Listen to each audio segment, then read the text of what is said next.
evening, everyone. Hello and welcome to the Sports Corner Watch-Along Live for the UEFA Nations League. We are back once again, of course, for another watch-along on the channel. If you are new, as always, do leave a like and a subscription, whether you're watching this live or on the replays. But here we are once again.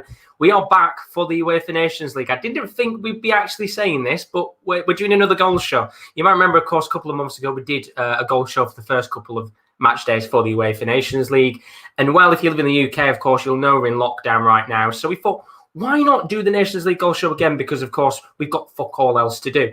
So we're going to be doing the goal show tonight. There's 4 big games going on, including 4 very big, just big games in general across the board. And these will kick off in just under 15 minutes time. So we're going to talk about the games, of course, see what's going on, and hopefully we get some good action tonight across these 4 matches. So let's, without further ado, go into the games. Put your score predictions in the chat. As always, be nice to see what you think is going to happen in these games. And let's start off with tonight's main match that I'm going to be covering. And well, am I going to be lucky to cover this, or is it not going to be the biggest game of the evening? That's the question. Portugal are taking on France. Of course, it is technically a preparation match, preparing for the Euros in a couple of months' time, when both of these sides do face off against each other in Group F.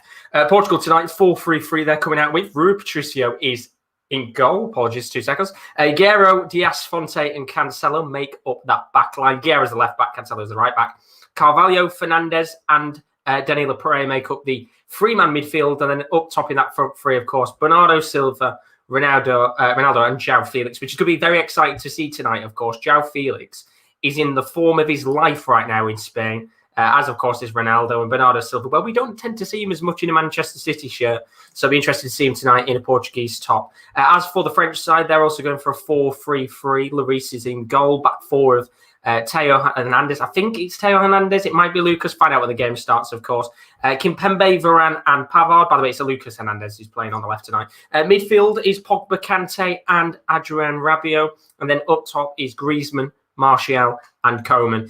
I mean, you can see from the 2 teams tonight that they are not messing about. They're going out there, potentially, as I said, as a preparation match ahead of the Euros in a couple of months' time. It's a really good point for both of these managers and teams, of course, to be able to have an understanding of how they might play in the Euros, of course, around May or June time. Should be a very good game indeed. And hopefully we get some goals tonight because, as I said, both these teams are fairly strong for these Nations League fixtures. And before we continue on as well, I will show the Nations League groups and how they're standing at the very end of when we've gone through all the games. But before we move on to the next match, Kyle's put, hi all, we'll be watching Portugal, France. Come on, Kyle, we'll love to see it. Going Portugal win 2-0. I'm going to be watching that game as well, so we'll be keeping our eyes out. And, well, fingers crossed it should be a good match indeed. But let's move on to the next game now. It's going to be Switzerland who are taking on Spain. And, of course, he loves Granit Xhaka. Question is he going to score tonight? It's Kieren. How are we doing? Hello. I'm glad you didn't just address me as the man covering Switzerland, Spain. No. He just loves Granit Xhaka. Yeah, I'm hoping that he gets on the score sheet. Why not? Let's have him get a double. Well, this is the time when I hope where somebody like Benjamin would come in and talk about Granit Xhaka because, you know, Benjamin, if you know, he's a regular on the channel. He loves to come in and just talk about Granit Xhaka. But let's have a look at the teams, of course, ahead of this game. You could say it's going to be a 4-4-1-1. You could say it's a 4-4-2. But either way, Sommer is in goal. Back 4 of Ricardo Rodriguez, Akanji, Elvedi, and Fernandes, who's playing as a right back today. I feel that's Ed Milson Fernandes is playing at right back. Midfield 4 of Shaqiri, Xhaka, of course, Remo Freuler, and Zuba. And then the front 2 / Cam, you could say. And Bolo, of course, has played as a Cam for Gladbach over the last couple of weeks. And then Haris Seferovic is up top. And then for Spain, they're going for a 4-2-3-1 today. There's been a lot of talk about Spain over the last few weeks, not the Spain that we used to know of the past. And, well, you can see for the team, it's very different to the Spain of the yesteryear. Unai Simon is in goal. Back 4 of Sergio Reguilon, Pau Torres, Sergio Ramos, and Sergio Roberto. Defensive midfield 2 of Sergio Busquets and Mikel Merino. Attacking midfield 3 of Dani Olmo, Fabian, and Ferran Torres. And then up top tonight, well, he's the informed player in the league, a highest goal scorer. That is Oyarzabal. First question for you. This Spain side, as I said a moment ago, not the Spain side that we know of the past. Is this a period of change for Spain? You'd think so, because this isn't the Spain of yesteryear, as you've said, but I don't really think we've seen that Spain since their last international trophy. I don't think we've seen the same Spain since, because that, like most of the teams in Spain at the moment, in your Real Madrid and Barcelona, they're going through a stage of, they're getting older, they've had their peak, and now we're getting to the point where they need to bring some new younger faces in. Still got the old guard there, but it'll be interesting to see how these players get on the future of the Spain national team. It certainly is indeed. And then the other question, of course, going very quickly on to Switzerland here. Of course, as you said to me earlier today, for the case of the viewers, of course, Switzerland haven't won a game for the last year. Do you think tonight is a good opportunity for the Switzerland side to show how good they really are? You'd like to hope so, because I've always thought before a tournament, I feel like Switzerland is always the team that you'd put the dark horse tag next to. No matter what tournament they're in, they're always the dark horse team for a lot of people. So they're not performing like it, and they need to pick up some wins soon to get some momentum going into Euro 2021, if you want to call it that, or 20, whatever you want to call it. But it's not been a good time. It's been a bit turbulent. Pick up a win tonight, though, and you're on the upward trajectory, because Spain is a big name to take. Absolutely. They haven't got the strongest side in the world, Spain, from, as I said, the yesteryear, but it'll be a good game indeed. Thank you very much, Kale, as always. Bring you back in a moment when we do our score predictions. But that is Switzerland taking on Spain. Kickoff in about 7 minutes' time. Should be a very good game indeed, of course. Switzerland really do need to try and get a win at some point. They have struggled over the last couple of months. But let's move on to the next game now. Germany are taking on Ukraine. And this fixture wasn't short of drama the last time they played. Germany looked like they were going to be plain sailing, and then Ukraine got a goal back in the last 10 minutes when they were 2-0 down to really make things nervous. But they're back once again tonight. And to watch this game is going to be KD. How are you doing, buddy? Hello. How's it going? All good as always. Should we have a look at the Germany side tonight? I can already see one player, which I'm very happy that he's playing.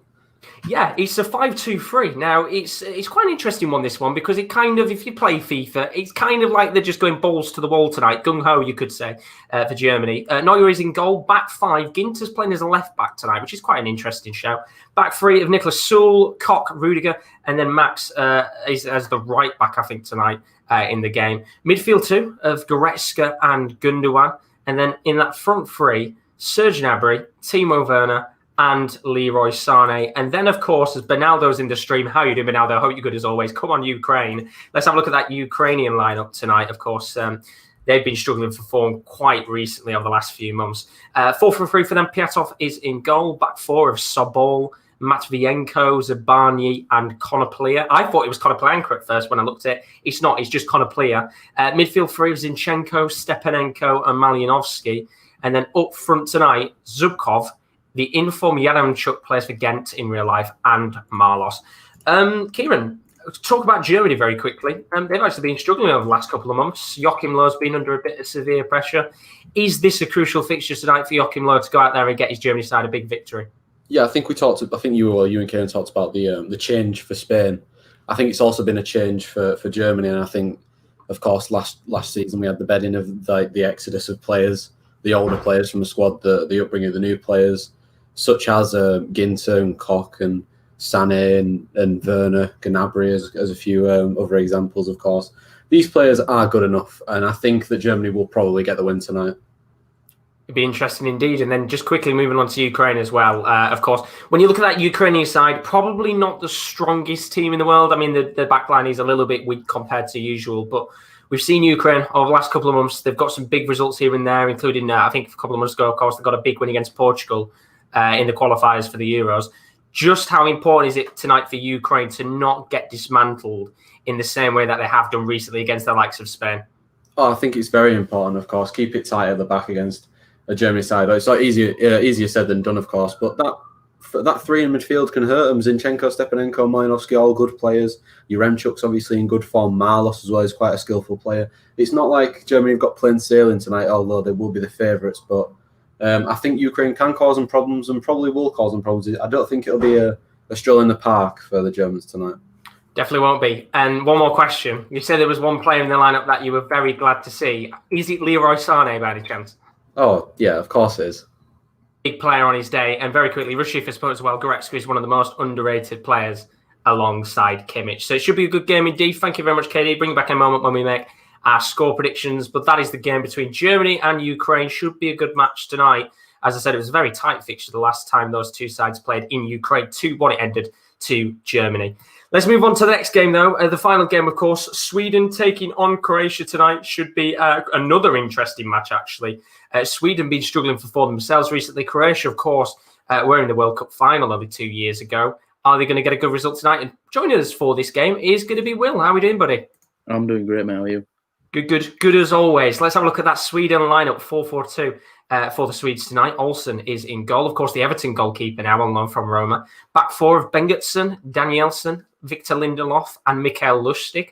Midfield four of Emil Forsberg on the left-hand side. Larsen is on the right. That is Seb Larsen, by the way. Ekdal and Olsen in the middle. And then up top tonight, Kulusevski and Marcus Berg. And then for Croatia tonight, 4-2-3-1. Livkovic is in goal. Back four of Borna Barisic on the left, Chaleta Kar, Pongrasic and Removic on the right-hand side. Kovacic and Modric make the defensive midfield too, if you're classing them as defensive midfield players. Perisic on the left, Bracalo on the right. Nikola Vlasic has been on fine form in Russia recently, is in the middle. And then up top tonight is Ante Budimir. Quite an even game, I think you could say on paper. But who are you expecting to win it tonight, Will? Yeah, like you said, there's some rotation definitely in the sides. I'm probably going to go with Croatia, although I think Sweden could give them a good game. They're the two bottom teams in the group. Obviously, you've obviously got Portugal and France who are up there, way ahead of them both. So I think this is just a game for whoever wins won't finish bottom of the group. So I think I'm going to go with Croatia tonight. Yeah. Going to go with Croatia. Interesting game indeed. Sweden taking on Croatia. Kickoff is in 2 minutes. Thank you very much. We're going to quickly bring all the boys in here just before we do go into the match. For those of you that don't know how the groups are looking, you'll be able to see on your screen right now how the tables are looking for these two fixtures. It might be a bit squashed. My apologies. So for Group 3, of course, Portugal leading the group with France, both on 10 points. Remember, it is only the team at the top of the table that goes through into the knockout stages of the Nations League. The bottom team gets relegated, and quite frankly, if Sweden don't win tonight, they are pretty much doomed to relegation. In fact, they will be relegated tonight if they lose to Croatia. Of course, for Portugal or France, whoever wins tonight should technically go on and win the group. And then in Group 4, which is the other group tonight taking place with Spain, Germany, Ukraine and Switzerland, it is paramount tonight that Switzerland beats Spain, or else they will be relegated depending on the result between Germany and Ukraine. Of course, if Ukraine lose, then Switzerland have to go out there and get a win no matter what. So the pressure is on the line tonight. Of course, very, very tight indeed, because Ukraine could still finish top of the group and go through into the knockout stages, which is quite bonkers when you think about it, but that's how consistent they've been in the last couple of weeks. So now you've seen the table, boys. Now you know what games you're going to be covering. The question is, score predictions time before these games start. I'm going to start with Switzerland versus Spain. Kieran, now, score prediction. Do you know what? I'll go for the shock result. I'll go for the 2-1 Switzerland, because they need to win to have any chance of not being relegated. Why not? 2-1. 2-1 to Switzerland. Could be an interesting result. Let's move on to KD. Germany taking on Ukraine. What's your score prediction for tonight? The last time I watched Germany, they were really lacklustre. They just didn't move the ball quick enough. I'm going to go 2-1 to Germany. I think they'll just have enough tonight. 2-1 to Germany. Good flow of goals. That's what we like to see. Will, Sweden versus Croatia. I think it'll be a tight game, but I think Croatia will win 2-1. 2-1. I see the trend here of 2-1s. I'm going to go for 2-1. 3-all. Just to break the cycle. No, realistically, I did think about 2-1 to Portugal, but I'm going to go 3-all. I'm going to hope for some goals tonight. So put your score predictions in the chat as always, as the games have just kicked off. If you've not seen the goals show before, what I'm going to do now is take the three boys off screen. I'm going to cover the main game, which is Portugal-France. And then what we'll do is, as the goal go in across the games, and any important moments, we'll bring the boys back in as always. So very best of luck with your matches. Hopefully there's no 0-0 draws, and we'll see you boys a little bit later on. So there we go. The boys are going to go for now. So you can see on the bottom of your screen the 4 scores of the matches tonight. Keep you up to date with them, of course, as the games do go along. But the main game tonight is Portugal against France. And as I said at the beginning of the show, am I lucky that I get to cover this game? Potentially. Is it going to be the exciting affair that you'd like it to be? of course, we'll have to find out as the game continues on. But as we said before, just to get back up that table once again, it's paramount tonight that if these two sides want to make it into the tournament, realistically, you don't want to go for a draw, but both teams have to go and win. And if one team, of course, is winning, the other side is going to have to try and push for the draw, because realistically, the draw will take it down to the final day. And, well, you can quite clearly see Portugal's goal difference of 8 is far inferior to the 4-goal difference of France. So you would expect Portugal to top the group in the end if it was to finish as a draw tonight. But, of course, we'll have to find out, because there's 90 minutes of action still to come. And, well, hopefully we can get a very, very good game, because there's a lot of really good players on the pitch tonight. Once again, for those of you that are just joining us, you can see right now on your screen, 4-3-3 for Portugal tonight. You've got that front three, Bernardo Silva, Ronaldo and João Felix, which is certainly going to be exciting indeed. Bernardo's asked is for Salko in the subs for the Croatia-Sweden game. I'm going to have a look for you right now, Bernardo, although we might have a potential chance here for Portugal to come forward, which I'll talk about in a second. But in terms of Vasalko, he isn't on the bench tonight, so no Vasalko, unfortunately, for Croatia. Carl's asked, is it head-to-head in the Nations League? I'm not going to lie, I don't have an idea. If anybody knows in the chat, if any of the boys know whether it's head-to-head or not, then put in the private chat. If anybody knows in the chat, stick it in the chat, because I've got no idea. But there has already been a chance in one of the games, which is good to see. Germany-Ukraine, of course, KD is covering that match. Let's go over to KD and find out what's happened. Who's had that first chance of the game, Kieran? Well, it's a chance for the Germans, and it's come from Philipp Max, pulling it back to Leon Goretzka, who's absolutely shanked his shot over the bar. It should be 1-0 already, but it's great play by Ginter along the right-hand side he's playing on tonight. Plays it across the box into the path of Max, who's on rushing into the penalty area left-hand side, pulls it back Goretzka. He's about 10 yards out when he absolutely shanks it over the bar and out for a goal kick. But Germany are coming forward, and it's just gone wide from Ginter's header. I thought it was going to be the same thing as the other night, Josh. I thought the exact same then. I thought we were going to have a situation where, if you didn't watch the previous goals show, every time we went to KD, a goal went in. But unfortunately, that pattern's not continuing tonight. Well, thank you very much, KD, as always. Still 0-0 in that game. Of course, we're only about 4 minutes in. But we saw last time, Germany, they dominated that game against Ukraine for a large spell of the match. It was, about 70 minutes of action where it was just absolute bedlam in terms of Germany opportunities. But in the end, Ukraine nearly stood tall and got a 2-2 draw. Unfortunately, of course, well, not unfortunately if you're a German fan, of course, but for the Ukrainians, it was a bit unfortunate that didn't get a win in the end, or a draw at the very least. But that still stays 0-0 right now. But back to this game between Portugal and France, we very nearly had the first chance of the game for France.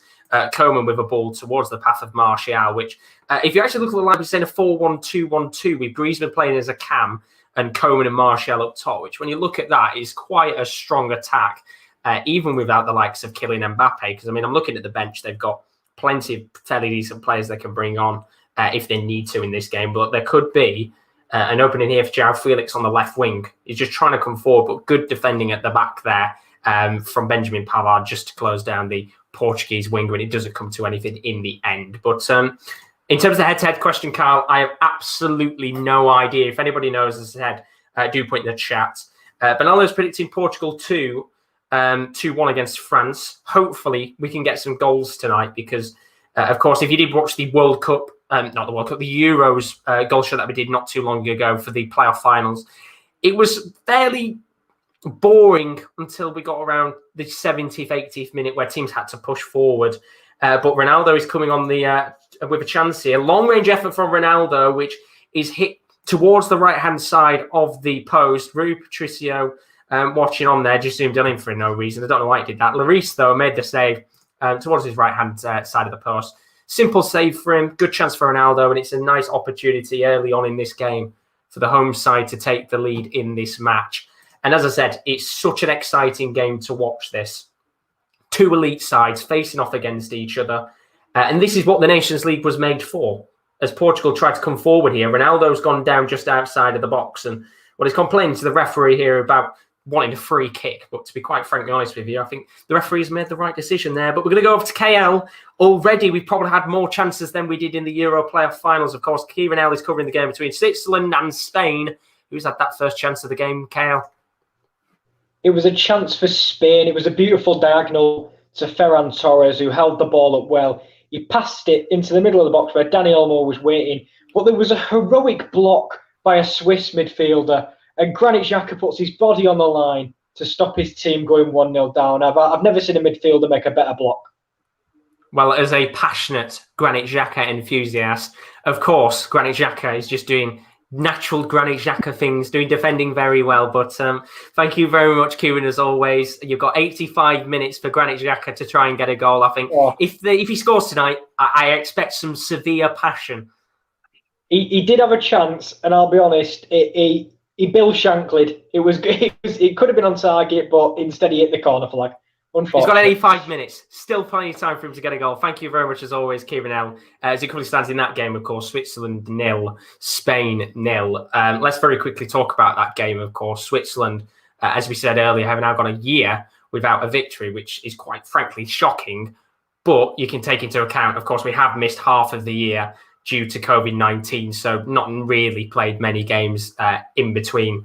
Not in between, throughout 2020 so far, but it looks like we've got a free kick here, potentially for France, I think. Danilo Pereira with a foul, I think it was on Martial. I think the refs pulled it back for a free kick. I'll find out in a second with that potential decision there. But we're 8 minutes in, and Danilo Pereira, who had gone in for a tackle initially, just slightly hobbling a bit in these first few minutes, which is not what you want to see, of course. The Portuguese midfielder, currently on loan at Paris Saint-Germain, and it was a tackle that he went in for, and it wasn't a free kick. It was just a slight injury, of course. I said Pereira hobbling a little bit, but he looks okay now, which is good to see. But it's such a big game, this, a really detrimental game, because if you don't necessarily know how the Nations League works, then with the first set of teams in League One, the team that finishes at the very top of the table goes into that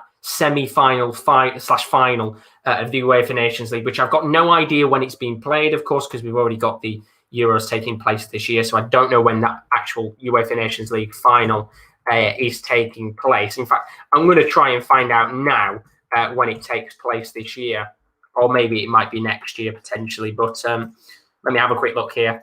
So the relegation playoffs will be played in March 2022.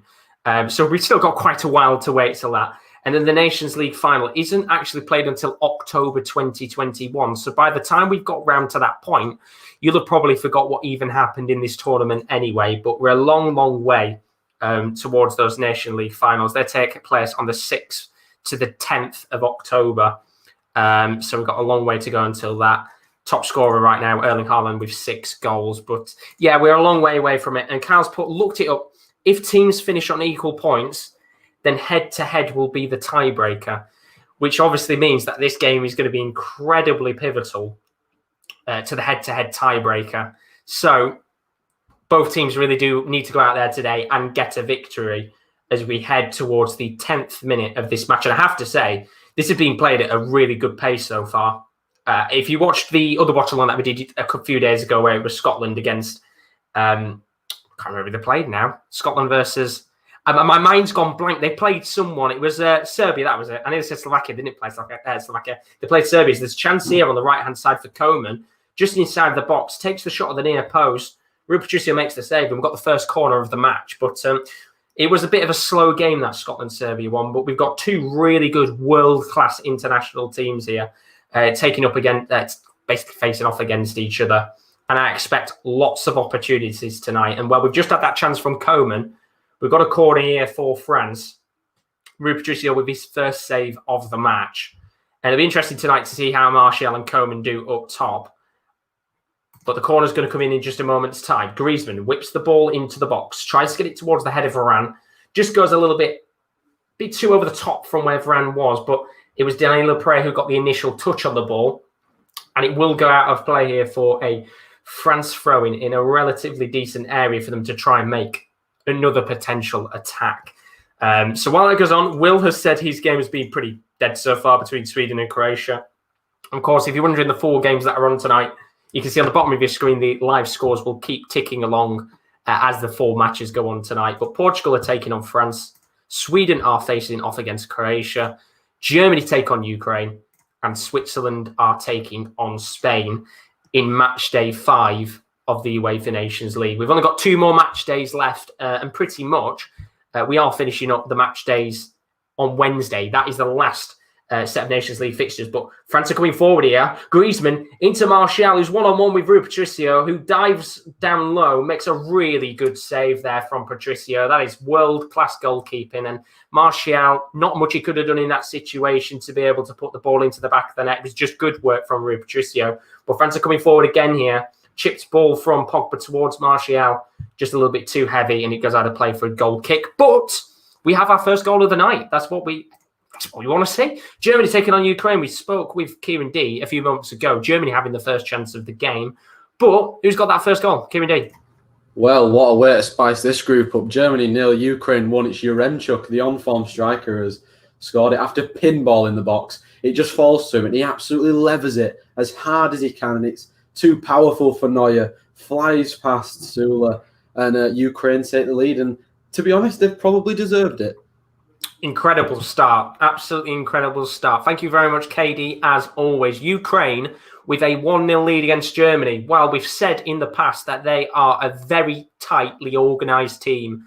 Of course, under Andrei Shevchenko, the former Ukrainian international player himself.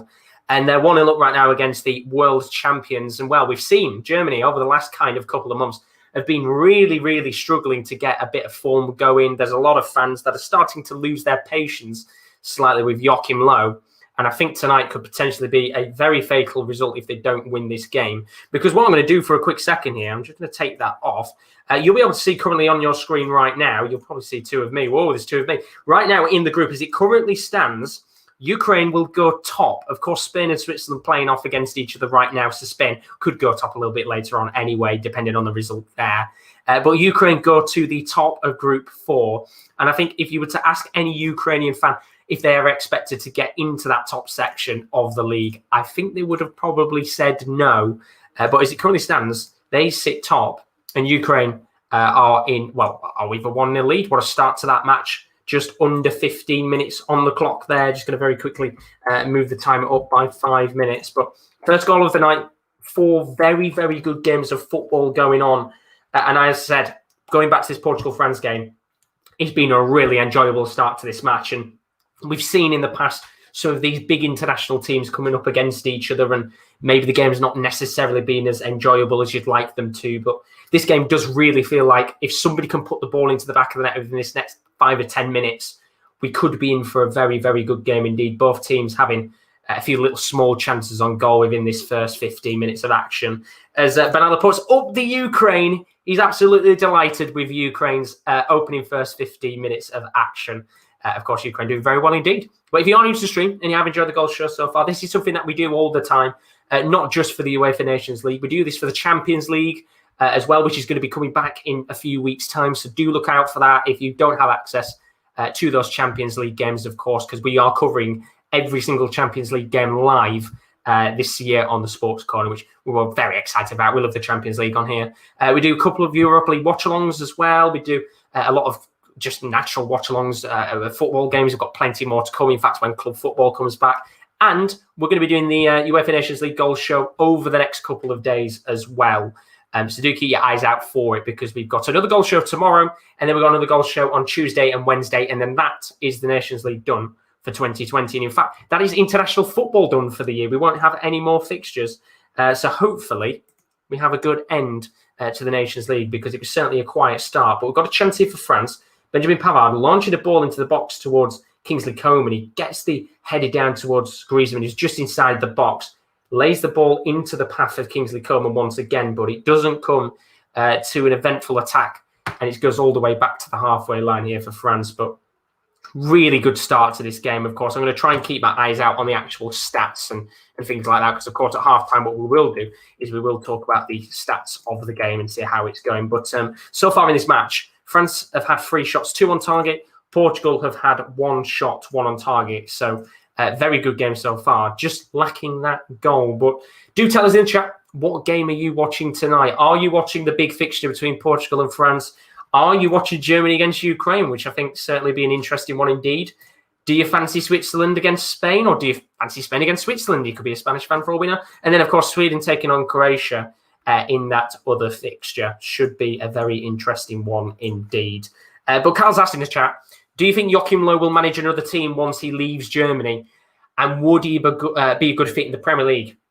Very good question, actually. I would probably say yes. We will see him manage again. Do I see him in the Premier League? No. I see him managing another international side.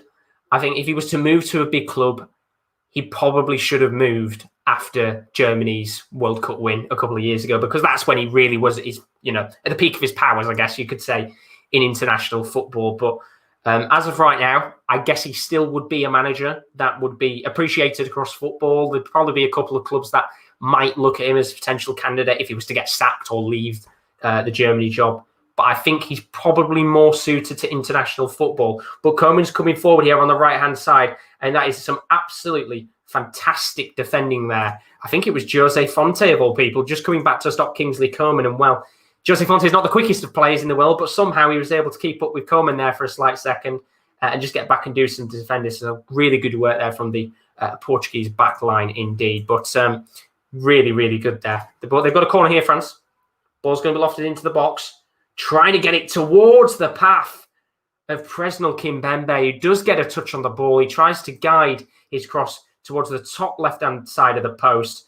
Rui Patricio was beaten, but unfortunately, Kimpembe's header was just a little bit too heavy. In fact, it looked like Rabiot got a slight touch as well on the ball, which is a little bit of a shame indeed. I think maybe had Kimpembe or Rabiot not got a touch on the ball, it would have been okay. Apparently, Bernardo saying stream's lagging a bit. It shouldn't be because I'm on a wired connection right now. But if anybody knows if I'm lagging or not, then give me a heads up in the chat. If any of the boys know as well in the private chat if I'm lagging or not, then chuck a message in the chat, of course, and I'll see what I can do about that. But Frederick has put Norway's team captain has tested positive COVID, resulting in quarantine for the entire team. Not able to travel to Romania for their game. Will probably end with the game being called off. So not good news in terms of a match being called off. I know, of course, England was supposed to be playing off against Iceland. They still are, but we're going to have to stop for a second because Portugal are coming forward here. João Felix on the left wing, trying to bomb forward. Notices the runner Ronaldo, but his ball's just a little bit too weak towards the number 7. Eventually, it is cleared away for a corner, I think. So another chance indeed.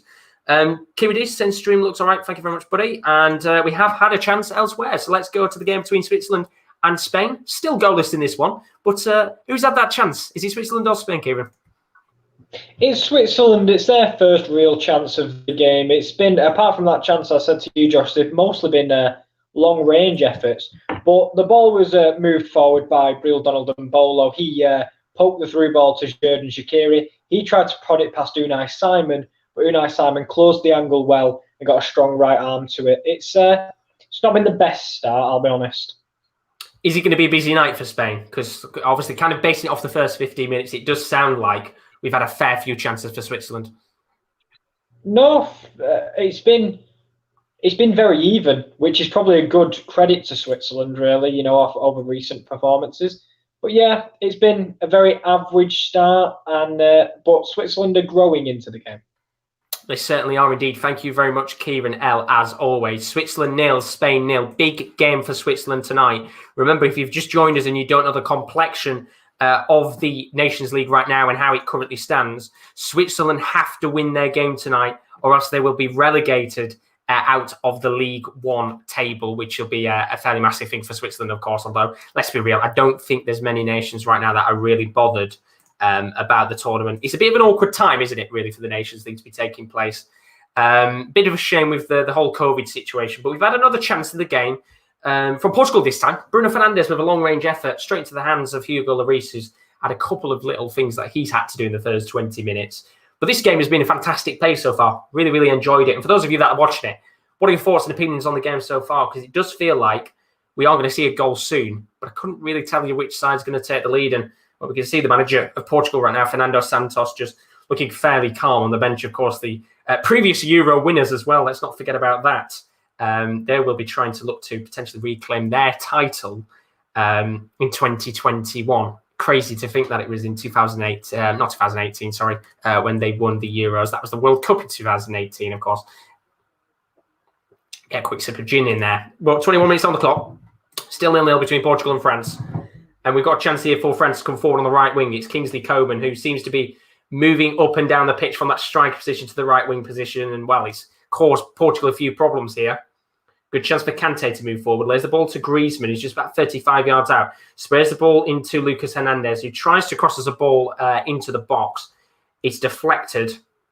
Comes back to him now. And eventually, they're going to move the ball all the way back to the halfway line. So not really much going on there. We are going to go back to Kieren and Will, though, because there has been another chance in the game between Switzerland and Spain. The pressure's on Switzerland tonight. Was it their chance, Kieran? Well, no, it was Spain. I tell you what, Josh, it shouldn't have been a chance at all. It was a cross from a Yazabal, which was really, really bad. It was heading towards Jan Sommer's palms, but he parries it, and it's going behind him, and it just narrowly went past the post, and he could reclaim it again. But nervy moments. I thought he was doing a Galaxy for a minute. Very nervous indeed. We saw a lot of mistakes in the playoffs a few days ago. I'm going to see a few more mistakes tonight. Thank you very much, Kieran, as always. Switzerland 0, Spain 0 as it currently stands. Only 22 minutes on the clock, so plenty of time in that match for a couple more opportunities in the game before we do get into the second half. Well, we're only 20 minutes in. We've still got halfway to go in the match, but plenty of time indeed. And let's have a quick look at the chat, because Frederick's just put about Austria going into lockdown on Tuesday, meaning both Norway's games will probably end up being postponed or cancelled. And I would have probably said, Frederick, more likely cancelled than postponed, because I know, of course, England was supposed to be playing Iceland. They are now, of course, but with the complexion of things, I think they were originally going to say the game was going to be postponed. But we've had a goal elsewhere. Germany-Ukraine has certainly been the game of the night so far. The question is, are we about to see a 2-0 lead for Ukraine, or are Germany back in the game, Kieran? Well, the lead for this group has been blown wide up, and again, it's 1-1. But it's come from a Switzerland mistake, sorry, Ukraine mistake. Goretzka nicks it from Zinchenko in his own half, and he feeds Leroy Sané one touch onto his left foot and smacks it into the bottom corner. It's a fantastic goal from Germany on the break, and they have deserved it. They've been by far the better side since going 1-0 down. Ukraine have had their moments, but I think this game is probably only going one way now. 1-1. Very nervous indeed. You can see right now on your screen, I hope. There we go. That is how the group stands right now. Spain back onto the top of the table. Without even doing anything so far in that match against Switzerland, of course.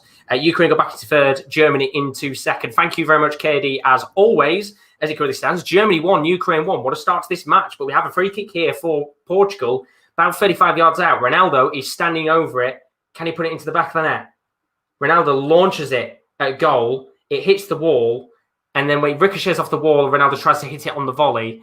But it's a very speculative effort indeed.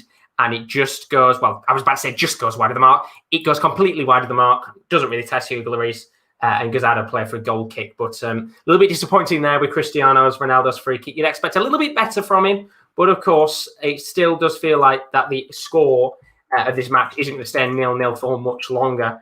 Carol's asked in the chat, what's the 2022 World Cup pushed back with the Euros now being in 2021? I don't think it is. I think it is just a case of it's going to be a really good couple of years because, of course, 2021 we're going to have the Euros. 2022 we'll have the World Cup. So I think it'd be very unlikely it gets called back. If anything, it's more likely the Euros were to get cancelled if there was another severe COVID outbreak, and then the World Cup take place in 2022. But yeah, I think it'll stay as it is right now. We should have 2 very good years of international football, and well, of course, we've had the Nations League going on as well, which certainly isn't nowhere near as good, let's be honest, in terms of how things are with the competition. But what's your opinions in the chat? Do say about the Nations League, because, of course, last year it was a very good tournament. Really enjoyable to watch, I think, in my opinion. It took those international friendly games and just tweaked about with them a little bit. There was more competitive games, of course. I think I said it in the first match day. I remember when England took on Spain, incredible game when England won 3-2, and it felt like a really good atmosphere. The match was enjoyable to watch. It felt a little bit more competitive than international friendlies do. And then, of course, if you get through to the knockout stages, you've got something on the line. You've got that tournament to play for. And as for the smaller teams, of course, they have something to play for in terms of qualification. But we're going to go over to Kieren, because I've just seen on the bottom of my screen the shocked face that Kieren had in terms of what's just happened. Of course, this group right now has been potentially blown wide open. Who's got the first goal of the game, Kieran? It's been blown further open. It's Switzerland's goal. And it's a really delightful finish, Josh. This is why I had my mouth aghast when he took this home. It was Mbolo down the right, and he pulls back the cross. It takes one bounce, and Frula opens up his left foot and just really taps it, but it floats over Unai Simon into his top right-hand corner. If you can find the goal, it's an absolute delight to watch. Great finish from Remo Frula, 1-0. Well, you said the group has been blown wide open indeed. Here's a look at how the group is standing now. And Germany go to the top of the group. Look at that. 3 teams on 7 points. And well, we thought about this going to head-to-head. It really is blown wide open. Switzerland on 5 points means that they could still finish top of the group. Depending on how results go elsewhere, of course, it'd be very unlikely for that to happen. But they need to score a fair few goals tonight to up their -1 goal difference. Ukraine now going to 3rd on 7 points. Germany go top. As it currently stands in that game, of course, it's 1-1. But what a way this group could end on the final day if it was stayed like this. But thank you very much, Kieren L, as always. Switzerland 1, Spain 0. They're doing exactly what they had to do tonight, and that's win the match. Do you think they could hold on? I'd like to think so. I mean, maybe even add to the lead. That'd make it a glorious night. But Remo Frula with just beautiful technique to half volley that one over the top of Unai Simon into the top right corner. Honestly, if you've not seen it, I urge you guys to watch it. Delightful football. Certainly delightful indeed. Thank you very much, KL. Switzerland, we've got 1-0 lead over Spain. What a start to the night. 2 games obviously dominating in terms of goals. They're only 2 games with goals right now, of course. He started off on the night, but they're on the same group, by the way, in Group 4. He started with Ukraine taking the lead in their game against Germany, which put them to the top of the group. Then Germany equalised about 15 minutes later, which then put Spain to the top of the group. But now Spain are losing to Switzerland, which means for the 3rd time in the space of 20 minutes, we now have a 3rd new leader at the top of Group 4. Germany go top with 7 points. But right now, as it currently stands, there are 3 teams in Group 4 of the Nations League, all on 7 points. Switzerland just behind on 5 points. As I said, they could realistically, I believe, still could finish top of the group, but I think everything would have to go their way indeed. But KD's put yellow for Rudiger, suspended for the Spain game, which is massive in terms of the complexion of the match. But we're going to go back once again to Kieran L because chances galore now. Switzerland 1, Spain 0. Who's had the chance now, Kieran L? It could have been 2. Switzerland had a free kick outside the area. I'd say probably about 25 yards out. Rodriguez steps over it. He hits it over the top of the wall, and Unai Simon has to tip it over the crossbar. It's a really good free kick from Rodriguez, but nothing comes of the subsequent corner as Paige Shaqiri tried to score from the corner, and that failed massively. Well, a little bit speculative, but plenty of time left in the game. Thank you very much, Kieran. As always, it sounds like Switzerland doing very well in the game so far. We'll talk about that in a moment because France have got a free kick here just outside of the box, of course. Griezmann's standing over this. I'd have probably said it's about 25 yards out. This is in a very good position. We saw a moment ago Cristiano Ronaldo take a free kick which hit the ball. Can Griezmann do one better? He stands over the free kick. He takes it, and in fact, he decides to dink it towards Varane, who lets it go down, and they've hit the bar. That is a big opportunity. And I think it was Martial who hit the bar. And to be quite frankly honest with you, I don't think he really knew much about the header there. He just kind of bobbled off his head, hit the bar, and obviously, he realised afterwards that it came off his head. He was a little bit disappointed that it had not gone into the back of the net. But we've got a yellow card for Danilo Pereira. He goes into the book in the match. But what a lovely, well-worked free kick that was. I thought he was going to hit it, but he decided in the end to dink it to the left-hand side. Ball's lobbed into the box towards Varane, who I thought was going to go for the header himself on goal. He decides not to, lays it off into the box. It's just a really well-worked routine that, unfortunately, doesn't lead to a goal in the end, and that was a big opportunity there for Tony Martial to put the first goal of this match into the ball into the back of the net, of course. I think we've got another free kick here now, which Griezmann's standing over once again.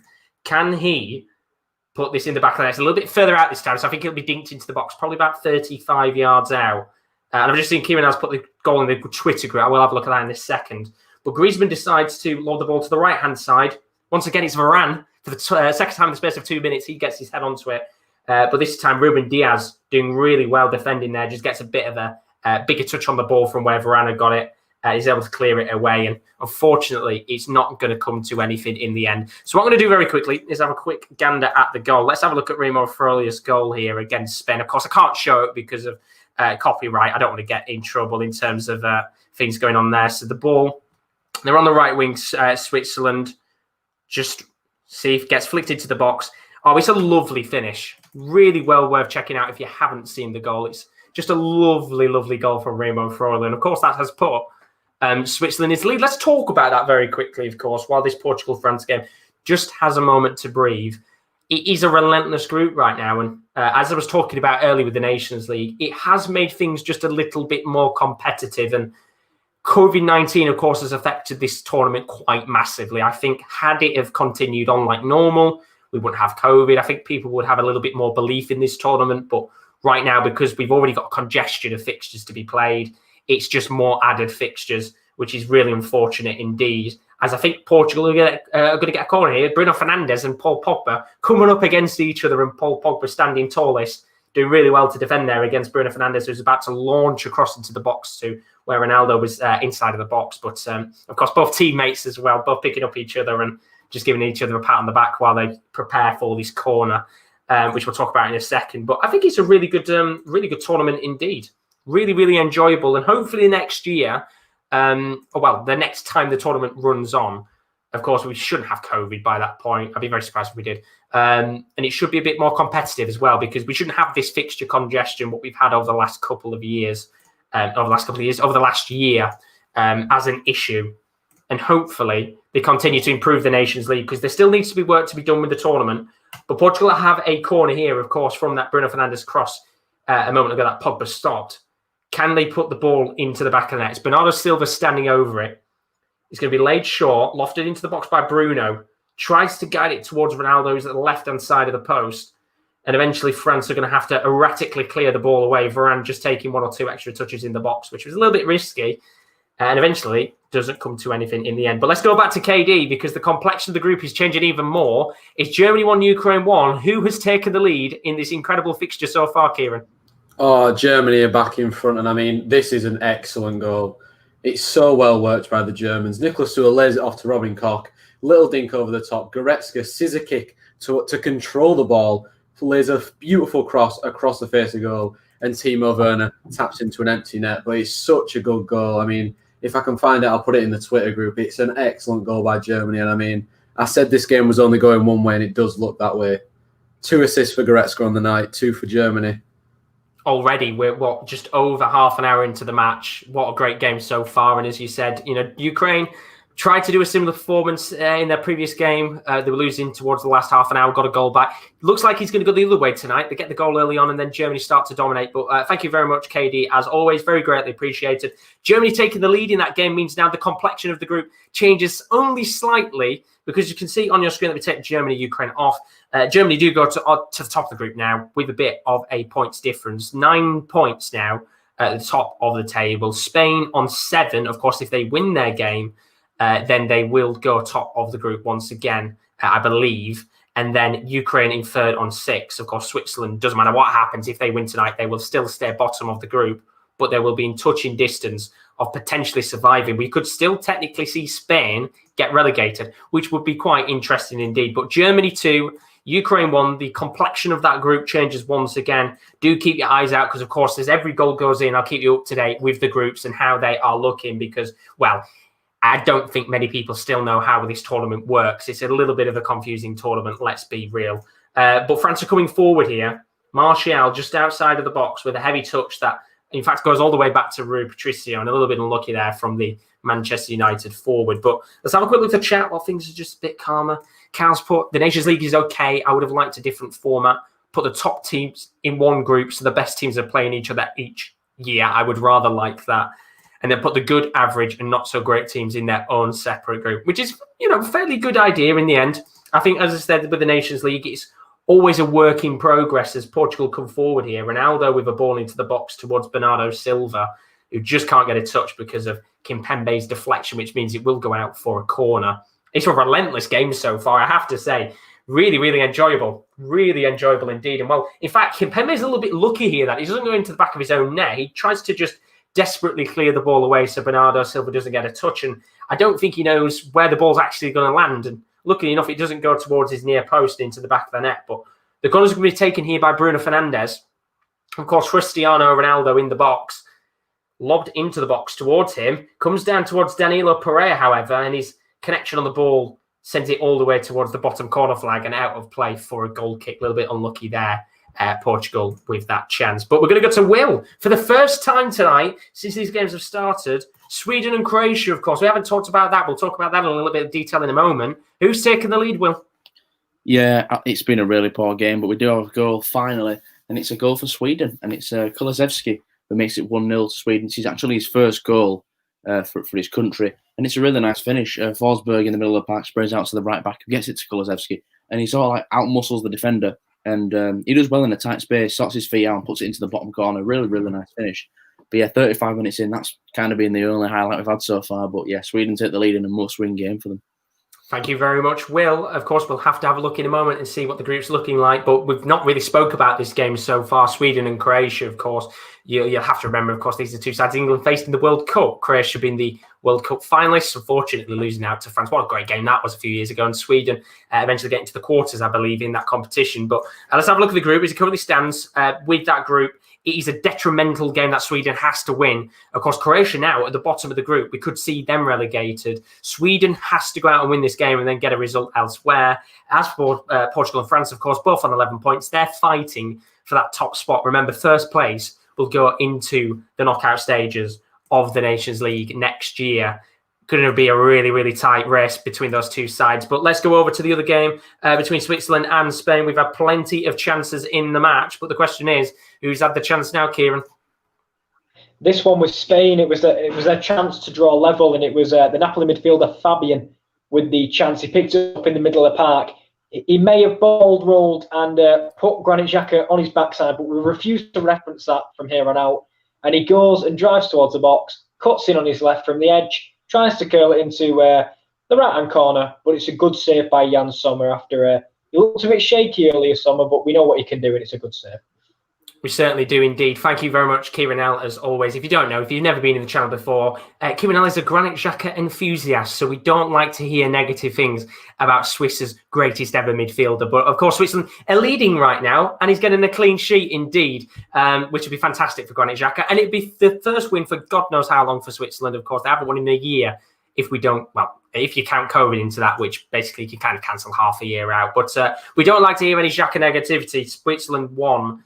Spain 0 as it currently stands in that match.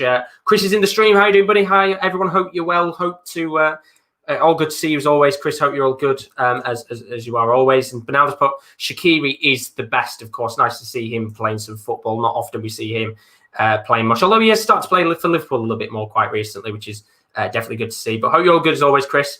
As it currently stands across the board tonight, we've got 5 minutes left of action between Portugal and France. It's still 0-0, but I have to say, certainly been an enjoyable game so far. We'll talk about all the statistics and things when we do get into halftime and cover the 4 games in a little bit more detail. Sweden, just a moment ago, taking the lead against Croatia. Big goal for them, of course. They are fighting for survival in the UEFA Nations League. They were suspected to finish bottom, but a win tonight could really shake things up towards the match day 6 in a few days' time. Germany 2, Ukraine 1. This has been the best game of the night by a country mile. Plenty of goals in this fixture so far. And Switzerland 1, Spain 0. Certainly has been a very good game indeed. In fact, Kieran's put a perfect stat in for me. Thank you very much indeed. 18th of November 2019 was Switzerland's last win. That was against Gibraltar. So it's been a long time since then. Of course, we have had COVID over the last couple of months, but it's fairly surprising because we've still had a few Nations League fixtures and international friendlies, but they haven't had a win. Could tonight be the night? It would be just under 4 days to a year since we had a win for the Switzerland. And what a chance we've just had in the game between Portugal and France. It was a big opportunity for France to take the lead. And Rui Patricio has gone down injured here, but Martial probably... How has he not scored? That's all I'm going to say right now. He's on the left-hand side, Lucas Hernandez. He drills a ball into the box, and it's a really good cross indeed. And Tony Martial, he's stretching for the ball. He does get a touch on it, and you think he's got to put it into the back of the net. But Rui Patricio makes a great save. And because, of course, Martial is sliding into him, He does connect with Rui Patricio very, very slightly. And eventually the ball is cleared away. I think we'll get a corner here for France. But Martial really should be putting that ball into the back of the net. It should be 1-0 France, but somehow it isn't with 5 minutes left of action to go. So Rui Patricio just making sure he's all right here. He should be indeed. And it looks like it's actually going to be a goal kick that's been given in the end here and not a corner. But Frederick Spot, I'm divided about playing international fixtures during a global pandemic. Locals are told to stay home and don't leave their house unless it's important. What do you think important enough? And this has been a kind of conversation that's been going around for some time now about whether international fixtures should be played or not. I personally think that only the important ones should have been played. So, of course, the Euro playoffs was quite a quintessential thing that had to be played. Otherwise, we wouldn't have known who was playing in the Euros. But they got done and out of the way. Nations League, I would have probably just cancelled it or at least delayed it and played it in a couple of months' time when things were maybe a little bit better. But of course, they've played on. An international friendlies should have been scrapped because, well, you can kind of look on Twitter and see the amount of COVID cases that have come from international teams going, and obviously teams collaborating and things like that. And it's not good to see the amount of players that have got COVID. Brozovic being one of them, Salah probably the biggest recognisable player. I think Mbappe may have got COVID as well. Obviously, don't shoot the messenger. I don't know whether he has or not. But yeah, it's a little bit frustrating. I think they should have only played the most important games and friendlies and things like that. Just call them off right now because, well, it's not the right time to be playing them, is it really? But we still get decent international matches anyway to watch. But they should have probably, kind of left them. I guess, of course, it'd be interesting to see what you guys say in the chat as well, whether you agree, whether you disagree. But I think the one thing we can all agree on is that money talks. And of course, money makes the world go around. And unfortunately, if we didn't play Nations League fixtures and, television revenue and things like that, then, UEFA misses out on a fair bit of cash. And, well, they're not going to be quite happy, are they? Because they've already missed out on a lot of money from the Euros not taking place in this year.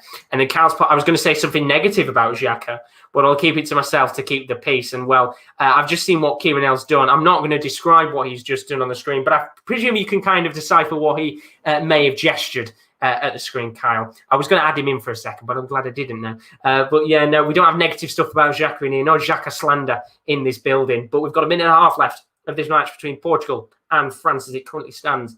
It is 0-0 between these two sides, and we might have one more chance here for the home side before we reach half-time. And as I said, it's been a really good game so far, and I'll talk about it in a little bit more detail in just a moment's time. But there have been plenty of chances, especially for France, but the possession's been fairly even, I have to say.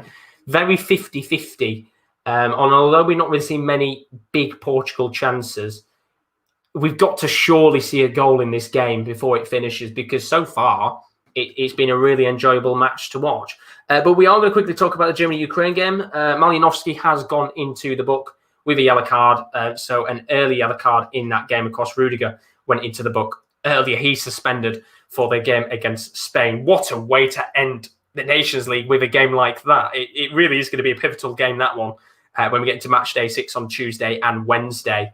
But we've got 25 seconds left here of the first half. I'm going to just very quickly change the time to the 45th minute as Portugal have a corner with 15 seconds to go. Bruno Fernandes is standing over this. Can they take a 1-0 lead before half-time? The ball is lofted into the box. Oh, my Lord, that was a powerful header from Cristiano Ronaldo. Who knows? He knows that has to go into the back of the net. There was some power on that header. My Lord, he comes out of nowhere, and it's a really good header, and he just doesn't lay the ball down low enough to be able to test Lloris, and it just goes wide of the mark. And so unlucky there. We could have quite easily been saying 1-0 to Portugal before we went into half-time. But Cristiano Ronaldo, as I said, he knows how important that chance was, and it stays 0-0 with 40 seconds left. 1 minute of additional time added on in this game, which, of course, we've got French play down right now, so we'll probably not have a great deal of time left. Half-time, though, in the game between Germany and Ukraine. Certainly a good game so far between these two sides. We had 3 different leaders within the space of half an hour in Group 4. Going to be very interesting to talk about that game in a little moment's time with Kieran D. But as it currently stands, Germany 2, Ukraine 1. That is going to be an interesting game going into the second half because Ukraine have to go out there and pretty much win tonight if they want to get out of this group. A draw would actually, to be fair, a draw would probably still be enough for them. It would put Germany on 8 points and Ukraine on 7. But if they can get a win tonight, it'd be really, really helpful for them indeed. But well, at half-time in this game between Portugal and France, it is 0-0. Talk about that in a second, because we have had a chance in that Switzerland-Spain game. Who's had that chance, Kieran, now? It's Spain again just before the half. It was Jan Sommer being called into action in that Swiss goal. And they've actually just had a chance from the subsequent corner, but Ferran Torres blazes over from close range. But back to the original chance, it was Oyarzabal. He's been on stupendous form in La Liga. He's got it on the edge of the box after some nice interlink play. Got it out with his feet and hit it. And it was going towards the near post. And Jan Sommer, acrobatic, gets a fingertip to push it round the post. Really good work indeed. Thank you very much, KL, as always. Switzerland 1, Spain 0 in that match. Of course, 4 big games going on tonight. We are starting to get towards half-time across the board in these fixtures. If you are new, as always, and you have enjoyed the stream so far, do remember to leave a like and a subscription. It's always very, very greatly appreciated. We are just a few subscribers away from 1,300. So if you can try and get us to that tonight, that'd be really greatly appreciated indeed. We do plenty of goal shows and watch-alongs on this channel, which we'll talk about a little bit when we do get into half-time. But we're going to go to the Will, because there's been a goal just before half-time in this fixture. Sweden 1-0 up, courtesy of Kulusevski's first international goal. Are they 2 to the good, Will? They are indeed. It's 2-0 to Sweden, and it's come from a set piece. Seb Larsson with the corner. We all know how much of a dead ball, especially Seb Larsson, is. Brilliant, brilliant ball in. And the goal is scored by Marcus Danielsson, the centre-back. It's a free header, really, just simple header into the bottom corner, and Croatia have been second best in his first half. They really have, and Sweden deserve all the lead that they've got. And it's 2-0 Sweden. We've just actually approached half-time right now. Perfect timing indeed. Thank you very much, Will. As always, bring back in a moment to talk about that game. Sweden 2-0 to the good. And well, you could say that is quite an interesting result tonight. Of course, Sweden, you'd have probably expected them to lose the game. Remember, they had to go out in this match and win it. And well, they're doing exactly that, and the 2 to the good. A lot of work for Croatia to do. Remember, they could get relegated. We'll look at the groups in a moment, because we are at half-time across the board in our fixtures tonight. 4 really good fixtures, you have to say. A fantastic night of action so far across the board. So as it currently stands at half-time, Portugal 0, France 0. This hasn't been shy of action indeed. In fact, just to look at the stats of this game, Portugal have had 7 shots free on target. France have had 8 shots free on target. Possession-wise, Portugal have had 52% to France's 48%. And it has been a really good game, as I said. Very unfortunate that this is still 0-0. I think we will see a goal at some point. We had Martial hitting the bar. We had a really good chance from Kimpembe/Rabiot with a header where they both connected and it very nearly went into the back of the net. Cristiano Ronaldo had a chance just before half-time to bury a header into the back of the net. There's been some good saves from Lloris, some good saves from Rui Patricio, and it does feel like that we will see a goal in this game, but it's more of a case of who's going to score it and can we actually get it in the end. I hope we do indeed, because it certainly hasn't been a boring 0-0 fixture at all in this match, and hopefully a few of these big players do stay on the pitch, but of course I expect plenty of rotation to come across this match. So 0-0 at half-time between Portugal and France. Let's move on to the game between Sweden and Croatia. Of course, this is a fairly big fixture for Sweden tonight. They have to go and win this game. Croatia had to win it too, but so far, Will, Sweden 2-0 to the good. It was a bit of a slow first 25-30 minutes, but Sweden have come into life. Yeah, they really have. They really have, to be fair. And like I said, it was a slow start for both teams, kind of weighing each other up, but since the game's got going, Sweden have dominated the ball, and they've dominated the wide areas, and the fullbacks are flying forward, getting crosses in. And obviously, they've got big attackers in the box as well. But yeah, Kulusevski's first goal was really, really well taken, his first goal for Sweden. And in the last 10 minutes after that goal, Sweden dominated and got the second one from the corner. So I'll be interested to see how they approach the second half. Will they try and sit back, hold on to the lead, or will they keep going at Croatia? Because Croatia have got to come out now. They have to, try and get 2 goals, which will leave more spaces for Sweden to maybe capitalise and get another one. But yeah, brilliant first half for Sweden in a game that they must win. Could be a very good second half indeed. Looking at the stats of the game so far, of course, as we said, Sweden 2-0 up. First international goal for Kulusevski, the other goal coming from Marcus Danielsson. Sweden 6 shots, 5 on target, so doing very well in terms of the clinicalness of putting the ball on target. As for Croatia, they've had 2 shots, 2 on target. Possession-wise, Sweden had a little bit less, 46% to Croatia's 54%, but a really big performance tonight from Sweden means that they're well and truly still in the balance to potentially finish and without being relegated. Of course, I'll just get it up on the screen right now for you guys at home. You can currently see how Group 3 stands. So Croatia sat on the bottom of the group on -7 goal difference and 3 points. Of course, Sweden then sat in third on -5 goal difference. So they're slowly getting that goal difference down, also on 3 points. And of course, if it is head-to-head tonight, well, obviously Sweden, as it currently stands, will be taking that head-to-head rule anyway. And then, of course, between Portugal and France, France on 11 points, but with 4 goal difference and in second. As for Portugal, they sit top of their group with an 8 goal difference, 11 points on the board, looking fairly strong indeed. It's a big game, isn't it, between those two sides, Sweden and Croatia, because they know now they're not necessarily, well, it's not necessarily, it's more the fact that they just physically can't battle with the 2 teams above them. But we know that one of these teams is going to get relegated from League One. Who do you think is going to be?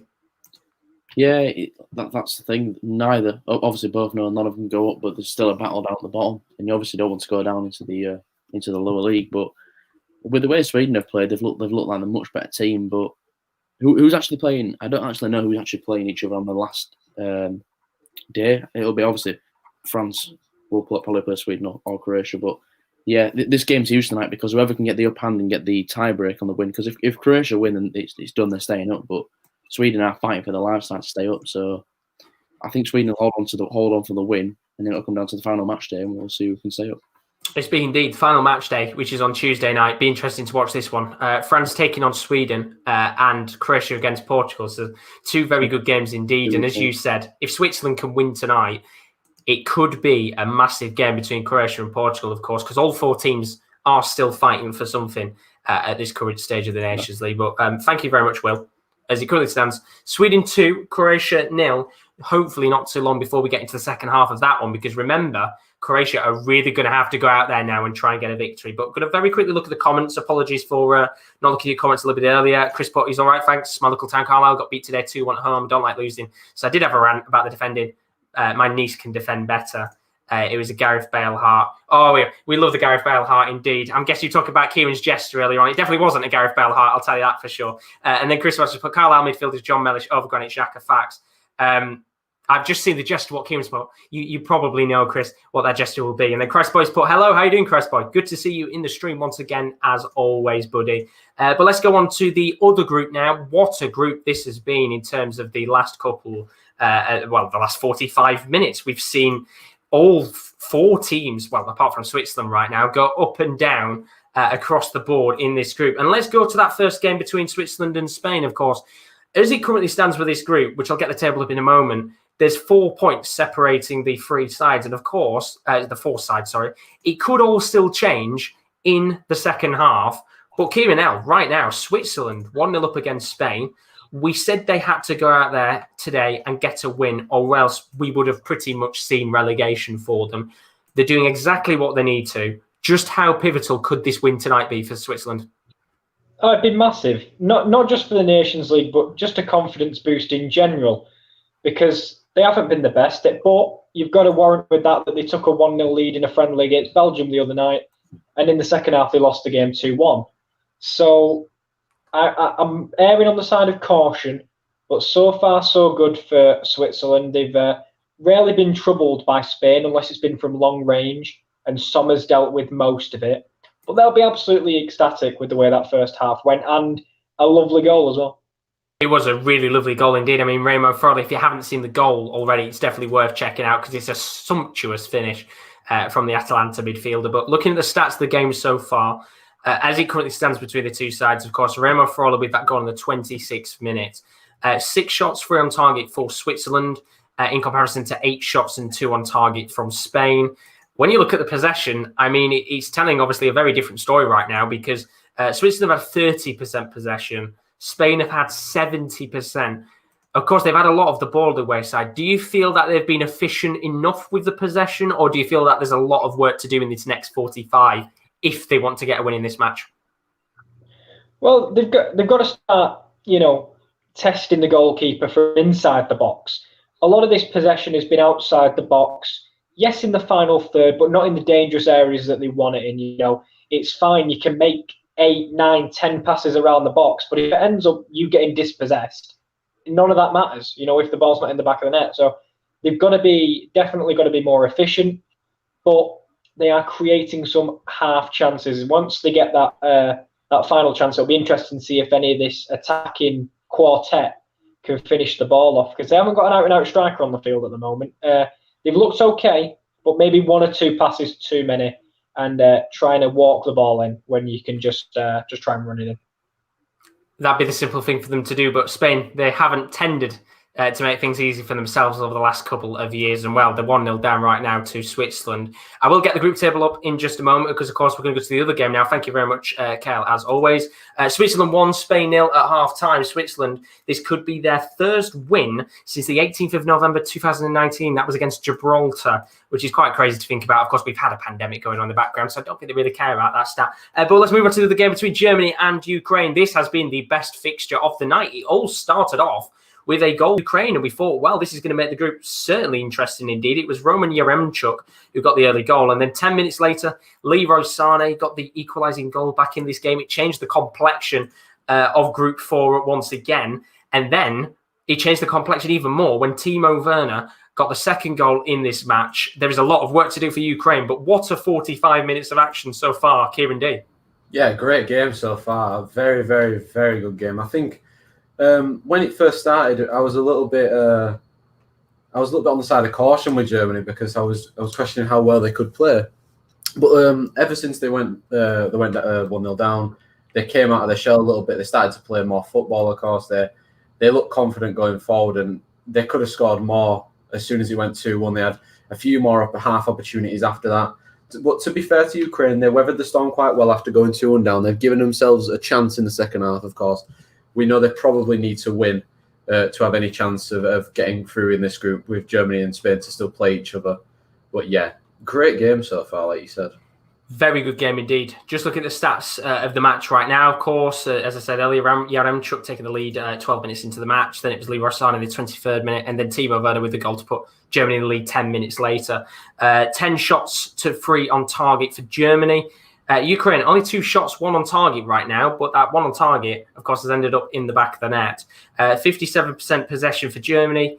Ukraine with 43% possession. It's very similar, looking at it statistics-wise, on how this game has run out so far, to the previous match that these teams faced off against each other. In fact, I'm going to try and find the stats for that game to kind of have a rough idea of how that match panned out. But Ukraine, in fact, I've just got it up right now. Ukraine only had 27% possession in their previous match against Germany. That's 73%.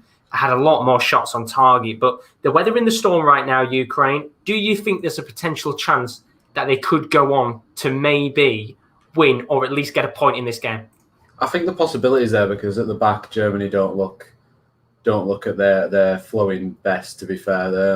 There's been some times when Robin Koch and Matthias Ginter have got it caught underneath their feet or had a loose pass or something. There's definitely avenues to go down for Ukraine. And they probably should have scored, to be fair. Again, I didn't really feel like coming and saying it were a chance because it wasn't really. Zinchenko just miscontrolled it in the box. And if he did control it, it was definitely going in because he was literally in front of goal with no keeper. But disappointing from him and disappointing from Ukraine, to be fair. But yeah, like we said, it's been a good game. And they've given themselves a chance in the second half. But yeah, I think they can get back into it. The next goal is crucial, though.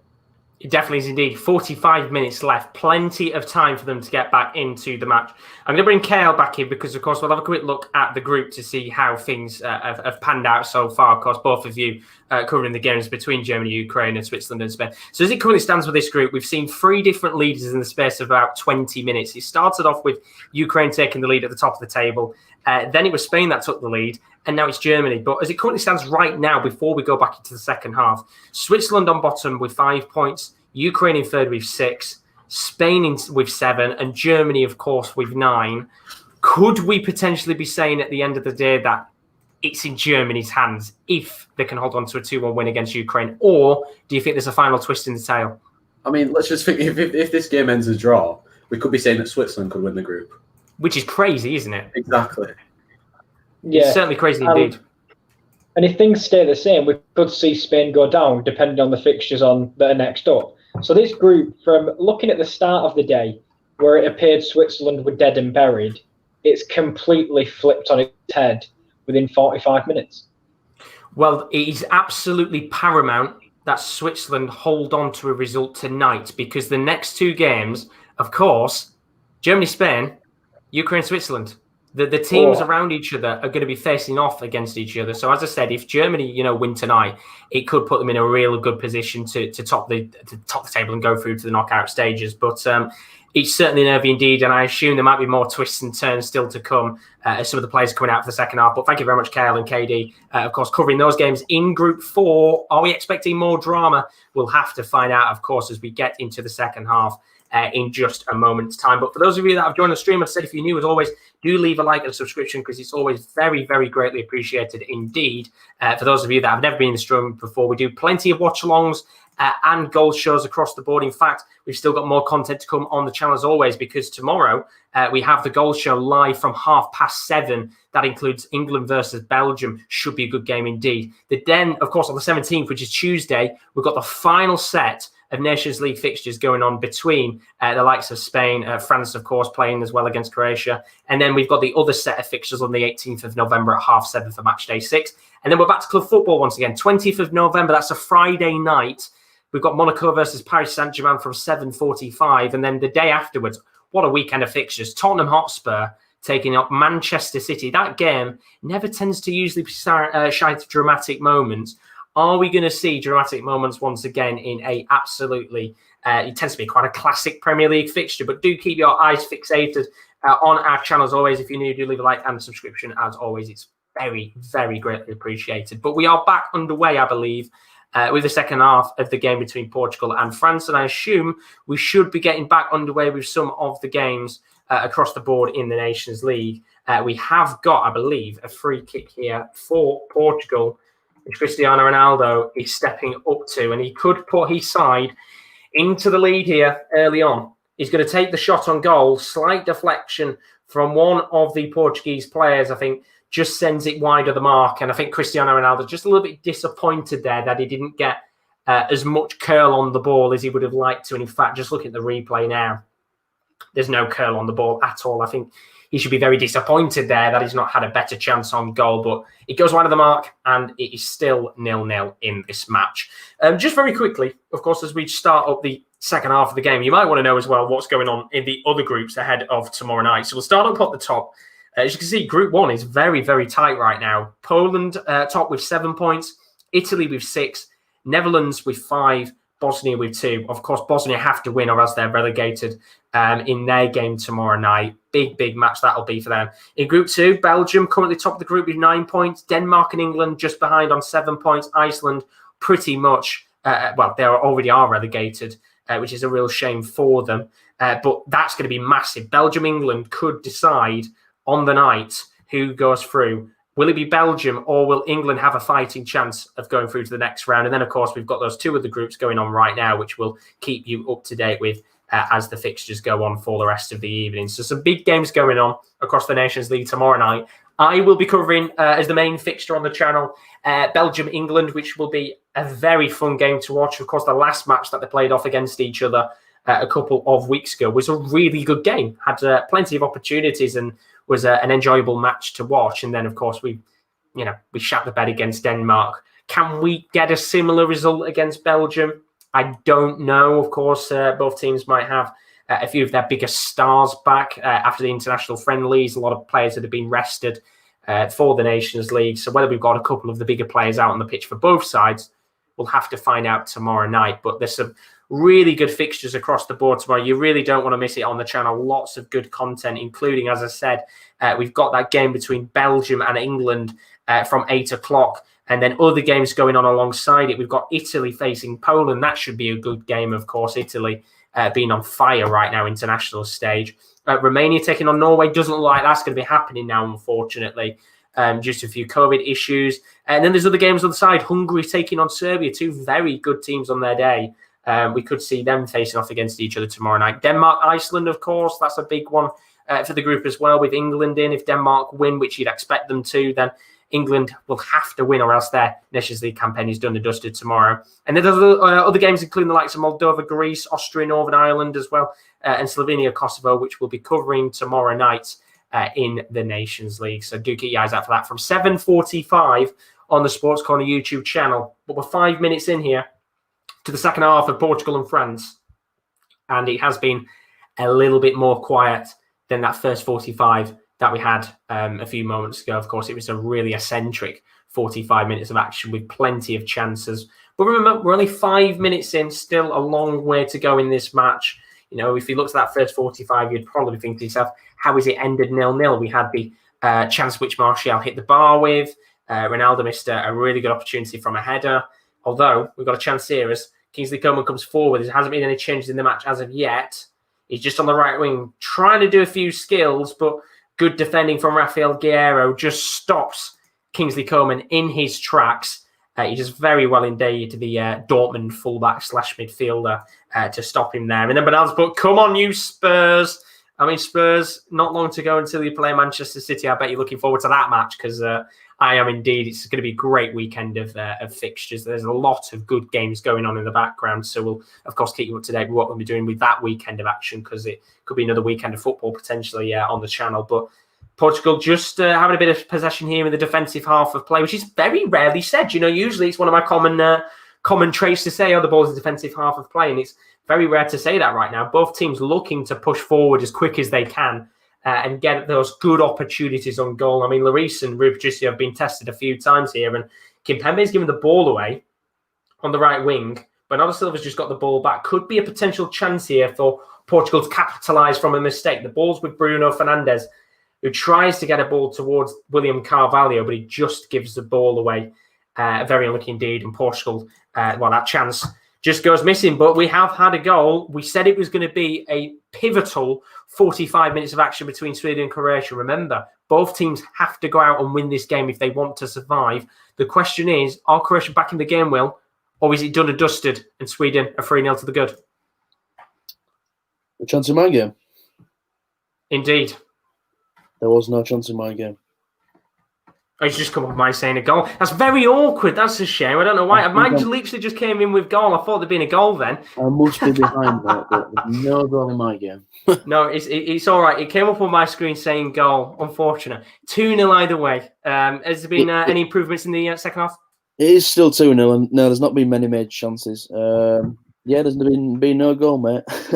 But still 2-0 to Sweden. But Croatia, you can tell now, they're really starting to push forward more. They need to get a goal early. 51 minutes gone so far. They need to get a goal by I'd say 60th minute, just to try and get back into it. But as of right now, still 2-0 Sweden and still dominating. Thank you very much. Well, I don't know why. It came up on my screen saying apparently goal. I don't know whether that's just a late notification that's popped up now for me, but there hasn't been a goal. Don't worry. We like a mistake on the Sports Corner. It's always our trait to make mistakes. But 2-0 still to Sweden in that game. As Will said a moment ago, Croatia, they've got to go out there and try and get something in this match. As you can see on the screen right now, with Group 3, of course, it's very, very tight indeed in terms of the standings of the group. 3 points basically between Sweden and Croatia. Portugal and France, as it currently stands, both on 11. So it is a case of about surviving in the Nations League for those two sides. But Sweden 2-0 up to Croatia. No goals as of yet in that match in the second half, but StreamYard playing tricks there with me. It's not Halloween anymore now, StreamYard, but we've got a chance here for Portugal.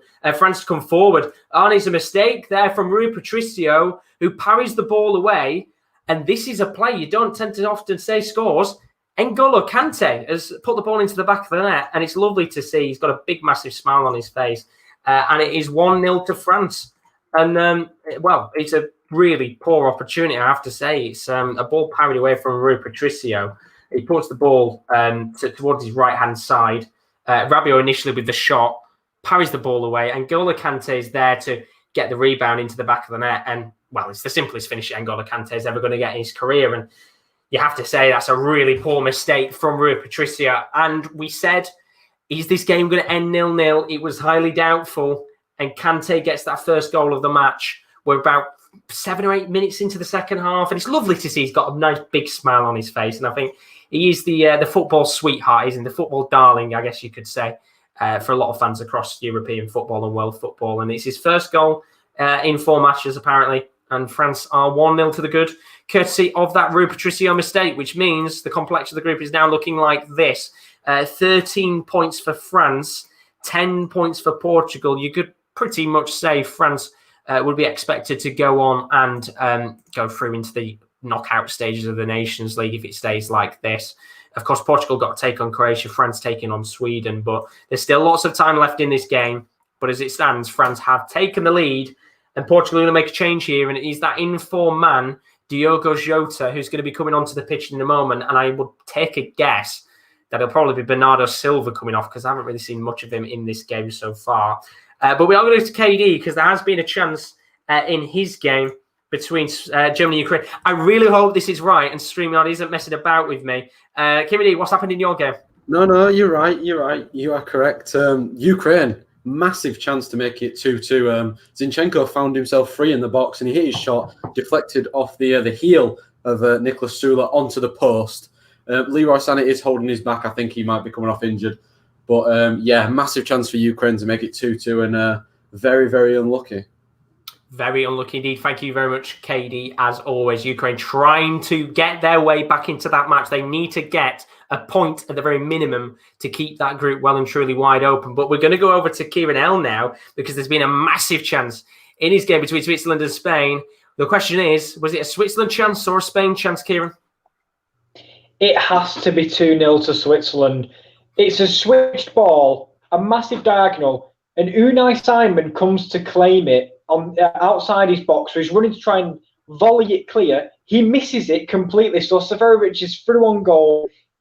Even so, he lets Unai Simon recover because he's taking so long, taps it past him again, strikes. There's one man on the line, but Sergio Ramos blocks it on the line. It had to be 2. The goal was gaping, but he took too long, and they'll rue that missed opportunity because it was an open net for so long.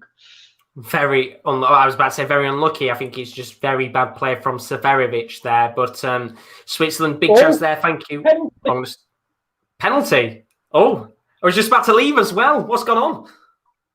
Well, they're going to rue the missed opportunity because it's a penalty to Spain. Dani Olmo's corner is headed by Ramos. Rodriguez has his back to the ball. He can't do anything. He leaps.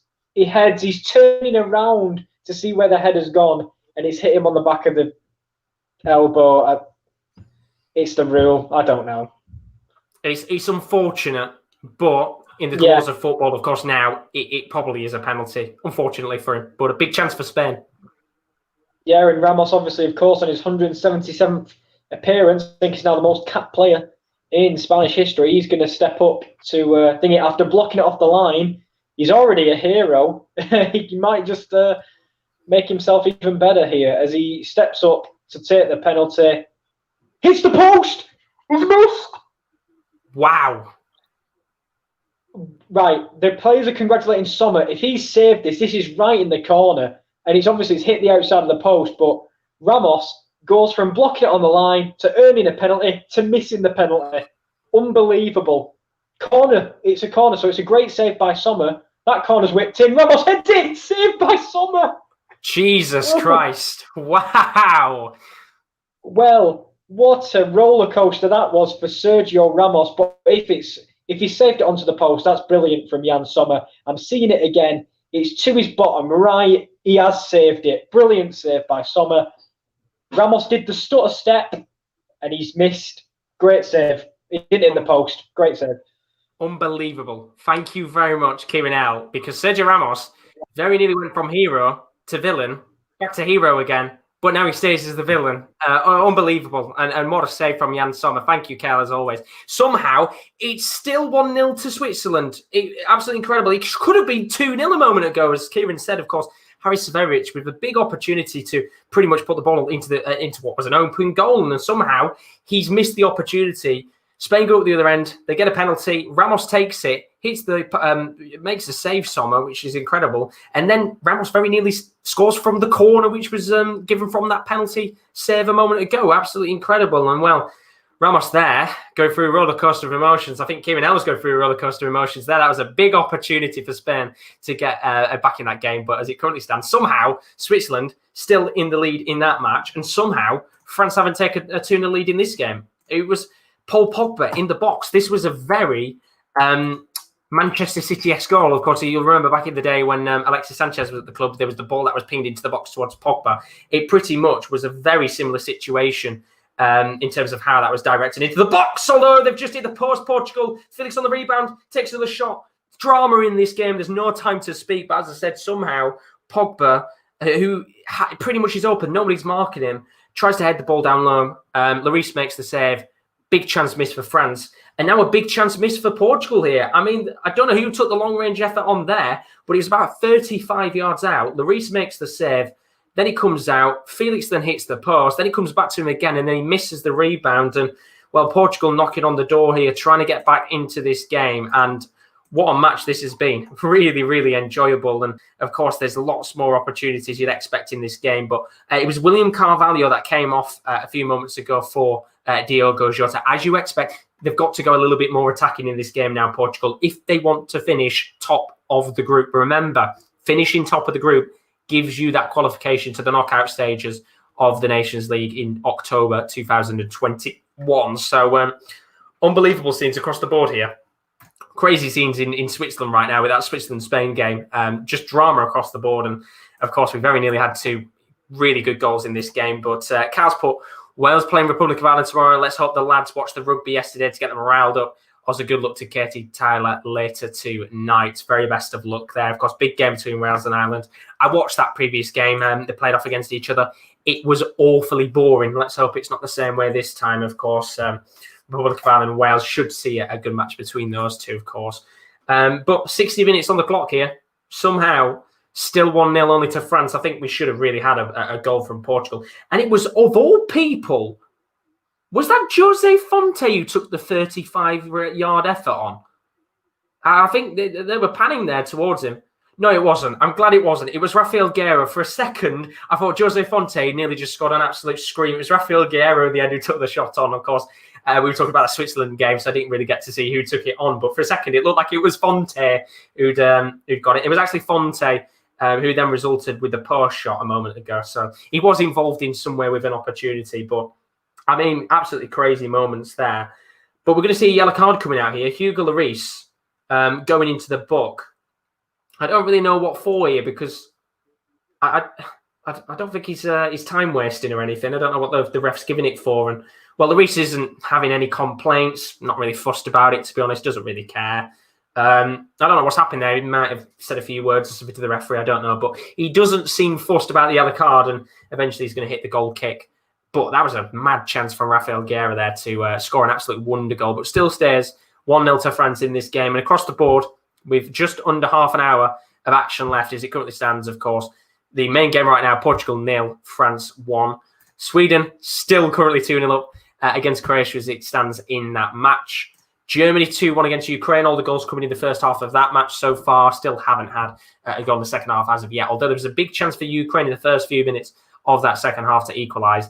And then, of course, Switzerland and Spain with the drama a few minutes ago. Switzerland 1-0 up. Could have made it 2-0 with an open goal. Then a penalty was given away for Spain, which was eventually saved by Sommer, who could be the hero on the night. And, well, I literally just said a moment ago there hadn't been a goal in the game between Germany and Ukraine. There now has. Kieran D, are we seeing a Germany third goal, or are Ukraine back in it? Yeah, I think this game might be done, dusted and sorted. Put it on the shelf, serve it up, whatever you want to do. It's 3-1 to Germany. It's a great finish. It's a great goal. Timo Werner's got his second of the night. Gundogan skips past a few men in midfield, plays it out wide to Matthias Ginter. Lovely first-time ball in. Werner's shot is deflected, but it was going in anyway. Beats Pyatov, all ends up. And, yeah, Germany, well-deserved for their 3-1 lead. But Ukraine, they're architects of their own downfall, really. They've had the chances, but they've just not finished them. Of course, they've probably not had that many shots. But when they have got into attacking areas, they have been dangerous, of course. And now they've got a massive task ahead of them to get 2 goals back to get anything.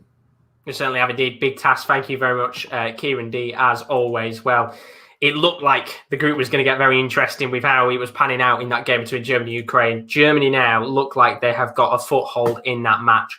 Half an hour left of the game, 3-1 up as it currently stands. They have a lot of work to do if they want to get back into that match, Ukraine. But we're going to go to Will now, because there has actually been a chance in his game this time. I have made sure there definitely is a chance. Sweden-Croatia, who's had that chance, Will? Chance for Sweden to wrap the game up, and it wasn't taken, and I think they really should have scored this, Josh. It was Bengtsson, the left back down the left hand side. He's been playing really well tonight. He links up with Kulusevski, who obviously got the first goal. There's kind of scrap in the box of the ball. It bounces around. He comes to Ekdal, the centre mid, and he just slices it wide over the bar. He should be at least hitting the target, and that was a big opportunity for Sweden to completely wrap this game up. But 63 minutes gone, it's still 2-0. Croatia are still pushing. But you can tell when they're pushing forward, they're leaving so much space in behind, and Sweden are exploiting it. But the next goal in this game is absolutely huge. It definitely is indeed. Thank you very much, Will. As always, very greatly appreciated. Sweden 2-0 to the good, of course. If you've just joined us the stream, you're wondering how crucial is this game right now in the Nations League. Both teams have to win. Of course, Croatia right now, as it currently stands in their group, will be relegated out of League One in the Nations League. Although Sweden, doing very well tonight, indeed 2-0 to the good, could put themselves in a very good position to survive. They play France in their next fixture. Sweden. Croatia, in their final match day, will play off against Portugal. So no pressure, Croatia. You've just got to try and beat a team right now that are also losing to France. They'll be very disappointed if they lose this, but there has been a change in the game between Switzerland and Spain. Fabian Ruiz has come off the pitch. Alvaro Morata comes on. Of course, a few attacking changes in that match. And I tell you one thing tonight, you have to say across the board, if you watch the original goal shows that we did at the very start of the Nations League, match day 1 was probably the worst of them all. And of course, it was because at the beginning of the season, they were the very first games being played. We hadn't had club football. Players were still tired from the previous season. And it was a bit of a joss fest, to be honest. We got into the second match day, things improved very slightly. Games were better. There was a few more goals. We've now got to match day 5 and 6, and it feels like the standards have certainly improved across the board in the Nations League. Now, of course, whether that's a case of because we get into the latter stages, teams are starting to not necessarily find a bit of pressure, but if they are, towards the top end of the group, they want to finish at the top and get into that knockout stage because it is a trophy at the end of the day. It still counts as something. For those at the bottom, then I guess everyone's still going to survive, realistically speaking. You want to be in the top echelons of the group because that's where you can, of course, get into the knockout stages of the competition. And so far, I think you have to, I don't know whether people agree or disagree, do say in the comments or not. I think you have to say that the standard of the Nations League has certainly improved as the match days have gone on. And as I said, I kind of feel a bit disappointed that it's the end of it. It just feels like a very quick turnover in terms of the fixtures. But more importantly, these are the last international fixtures of the year. We don't have any more after this until 2021, which is a blessing for the majority of clubs across Europe and the world because these are a bit of a nuisance right now in comparison to last year. They're just extra fixtures being played out because they have to be. But this is the last round of the international fixtures. We're back to club football then, all the way through Christmas into the new year. And then, of course, I think February, March is when we get back into the qualification stages for the World Cup and things like that, I think, off the top of my head. And then, of course, we've got the Euros a little bit further down the line. But the standard has improved, and it's very good to see. I mean, there's been some other games going on today between the smaller teams. Of course, it's a vital competition for those sides. I mean, San Marino today getting a second clean sheet in a row. Fantastic for them. Not something that they get to see often in their football history, a clean sheet. But fair play to them for getting 2 in a row. Credit to them. Got more clean sheets than I think Germany have right now, which is crazy when you think about it. But then again, they are playing low standard teams. But it's been good to see. I mean, there'll be a lot of people out there, as we said, we had that debate earlier in the chat about the Nations League and international fixtures. Was it right to play them or not? Should they be played? But, take that side of the debate out of it, realistically speaking. The standard has improved as things have gone on. And, of course, we've still got one more match day to go. We've still got one more set of fixtures on match day 5, which we're going to cover tomorrow night on the Goals Show from 75. But we have had a change in the Germany-Ukraine game.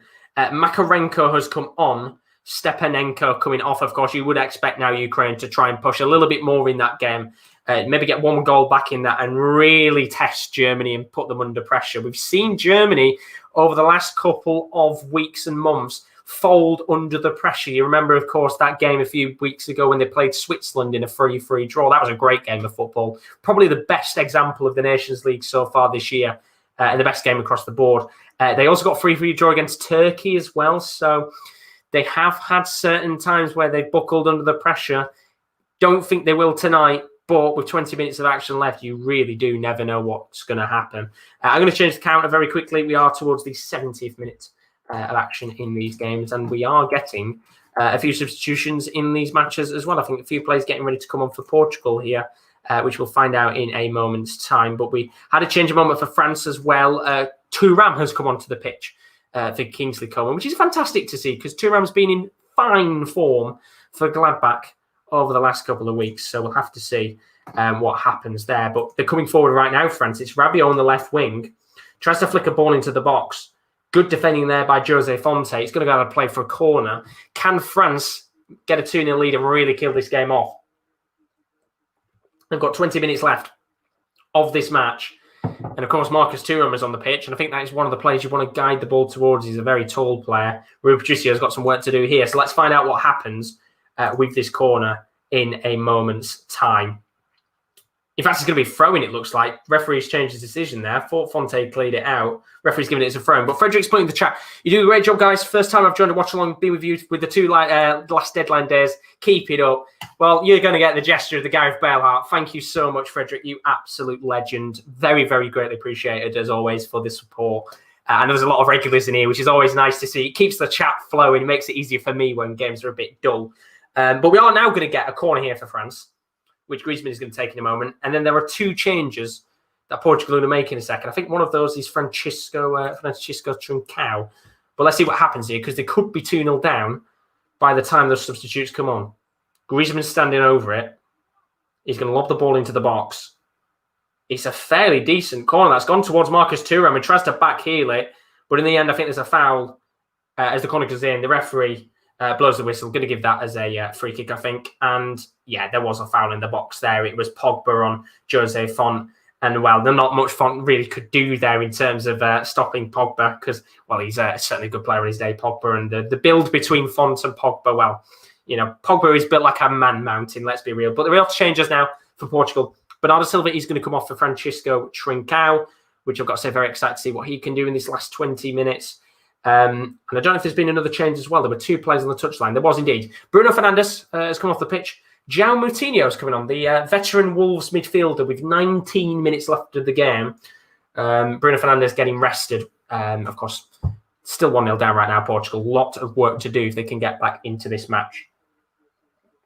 So with 20 minutes left to go, let's have a quick look at the groups and how they currently stand across the board. So in Group 3, with France winning the game, they go on to 13 points. Portugal go on to 10 points. Sweden and Croatia both on 3 points, but head-to-head wise, Sweden would go above Croatia. And of course, France would go above Portugal head-to-head as well. So certainly a big night indeed for France if they can hold on in this game, because it would pretty much, I would say, put them through into the knockout stages. As for Sweden, it would pretty much, I guess, would keep them surviving. But we have had a few changes as well very quickly. Switzerland and Spain. Steffen and Sau have come on. Shaqiri and Zuba have come off. So a few changes in that game. Switzerland 1-0 up against Spain in that match. And talking about that group, that is the outlook of Group 4. Switzerland right now on 5 points at the bottom of the group.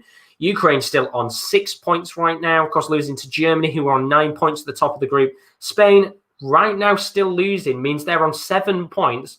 We could still potentially see Spain, maybe get relegated, but we'll have to find out, of course, and see what happens there. So there's a quick outlook of how the group's looking right now. We've got 20 minutes left of the match. Portugal 0, France 1. Portugal made a few changes, of course, trying to come forward here and get a goal back in this game. Technically, a draw would be very favourable indeed. Well, not really favourable for both sides, but favourable for Portugal in the context of the fact that they were 1-0 down. But they're coming forward here. It's Trincao on the ball. Lays the ball off, I think, to Raphael Guerreiro. He tries to whip the ball into the box. It's cleared away in the end by Kimpembe. There's going to be a corner. Pressure on the line now as we get to these last few minutes. And it was a good ball into the box there. Kimpembe just sticks a foot out, clears it away. And the corner's going to be taken very quickly here by Portugal. João Moutinho going to lay the ball off into Cancelo. Now into the path of Ruben Diaz, who's just outside of the box. What can the Manchester City centre-back do here? It's going to be laid off to Raphael Guerreiro now. Onto the left-hand side. Nothing comes of it, though, in the end. Very unfortunate from Diogo Jota, who tried to get the ball back to Raphael Guerreiro, but it doesn't get to him in the end. But we've had a few more changes in that Ukraine game. As I said, still 3-1 down against Germany. Bloody hell, that's a hard name to pronounce. Mikhailichenko and Junior Marash have come onto the pitch. Yaremchuk and Zubkov have come off. Hopefully, that's quite a decent pronunciation. Mikhailichenko, that's how you pronounce it. And Junior Marash as well. And we are going to go to KD, actually, because there has been a chance in his game. Question is, have the substitutes had an early chance, Kieran? Oh, almost. They've hit the post again, Ukraine. It's the two substitutes combining, that guy with a really long name and Junior Marash combining the ball in from that guy with a really long name, went straight Mikhailichenko? Thank you very much to Junior Marash, who missed it. Connor Pleer picked it up, tapped it back to Marlos, and his effort, oh, God, if that had gone in, it would have been probably one of the goals of the night. But, so hit the post again, Ukraine. Well, it doesn't sound like it's going their way tonight, unfortunately. Thank you very much, KD, as always. My Lord, we've just had a chance in this match between Portugal and France. Oh, my God. Cristiano Ronaldo inside of the box. He was weaving, he was dancing his way through, as you would normally expect from a player of Ronaldo's quality. He takes the shot on. Oh, no, sorry. He goes to try and take the shot on. He lays it off to João Moutinho, who's about 30 yards out from goal. He absolutely whacks it towards the top left-hand corner. And that is an unbelievable save from Hugo Lloris. World-class save.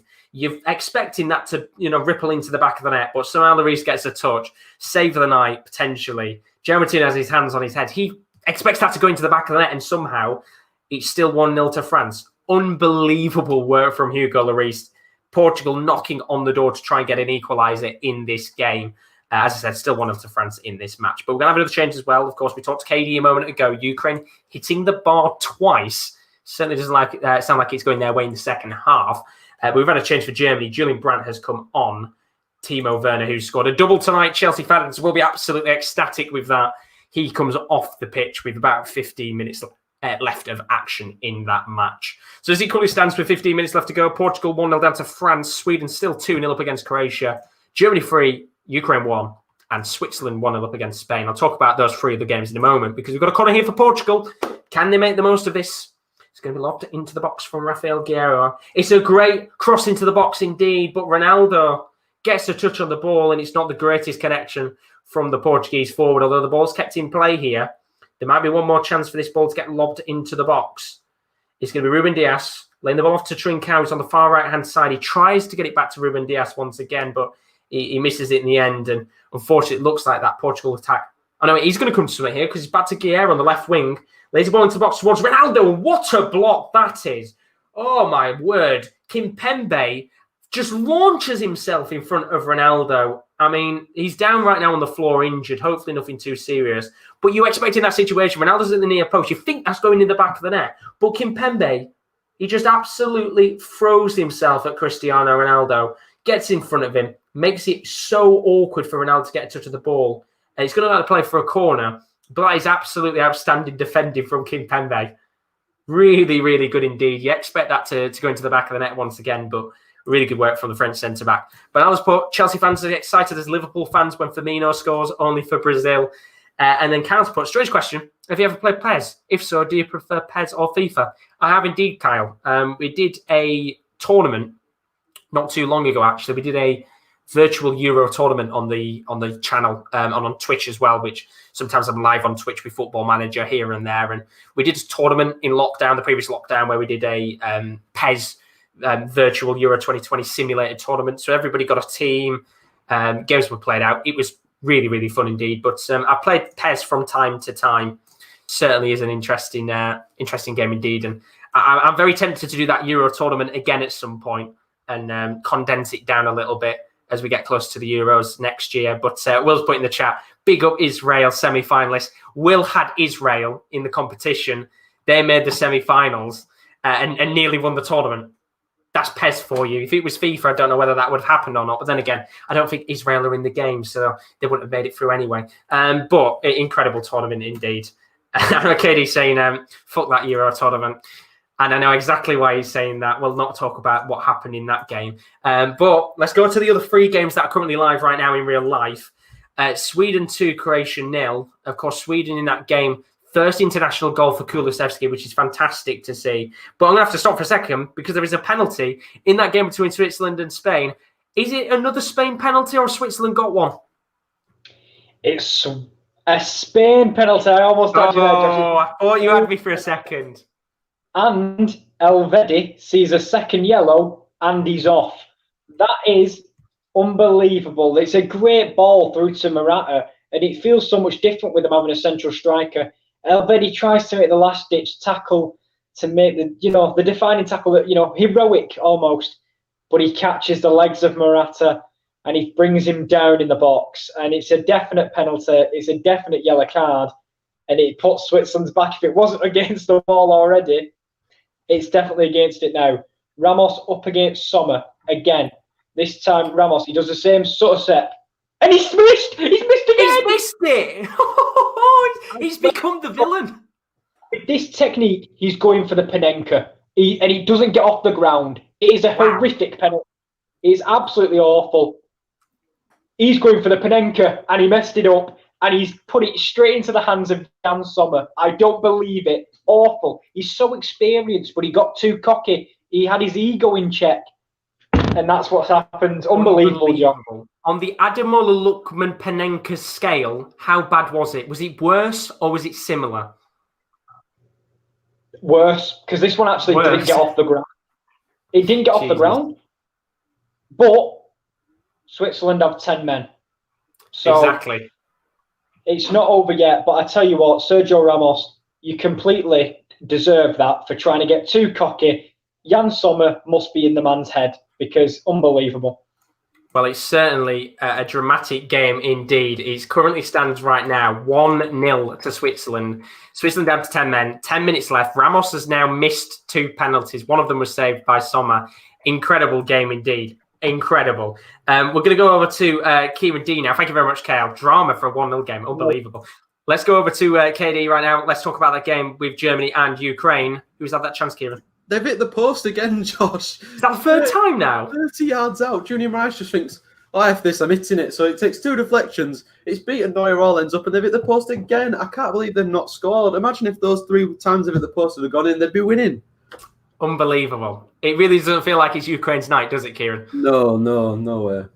Very unfortunate indeed. Thank you very much, as always. Really greatly appreciated. We go from one extreme to the other. Switzerland and Spain, somehow, still 1-0 to Switzerland. They're down to 10 men, of course, as Kieran said a moment ago, because of that red double yellow on Elvedi. But Ramos has missed 2 penalties on the night. One of them was saved by Jan Sommer. Really good save indeed, I have to say. The second one, he's done an Ademola Lookman 100 times worse. Really, really poor indeed. But we're going to go over to Will now because there's been a goal in his game between Sweden and Croatia. Is it 3-0 Sweden or are Croatia back in it, Will? Croatia are back in it. They've got one back. And this is such a strange goal. The ball's whipped in by the Croatian left back. It's in towards Perisic.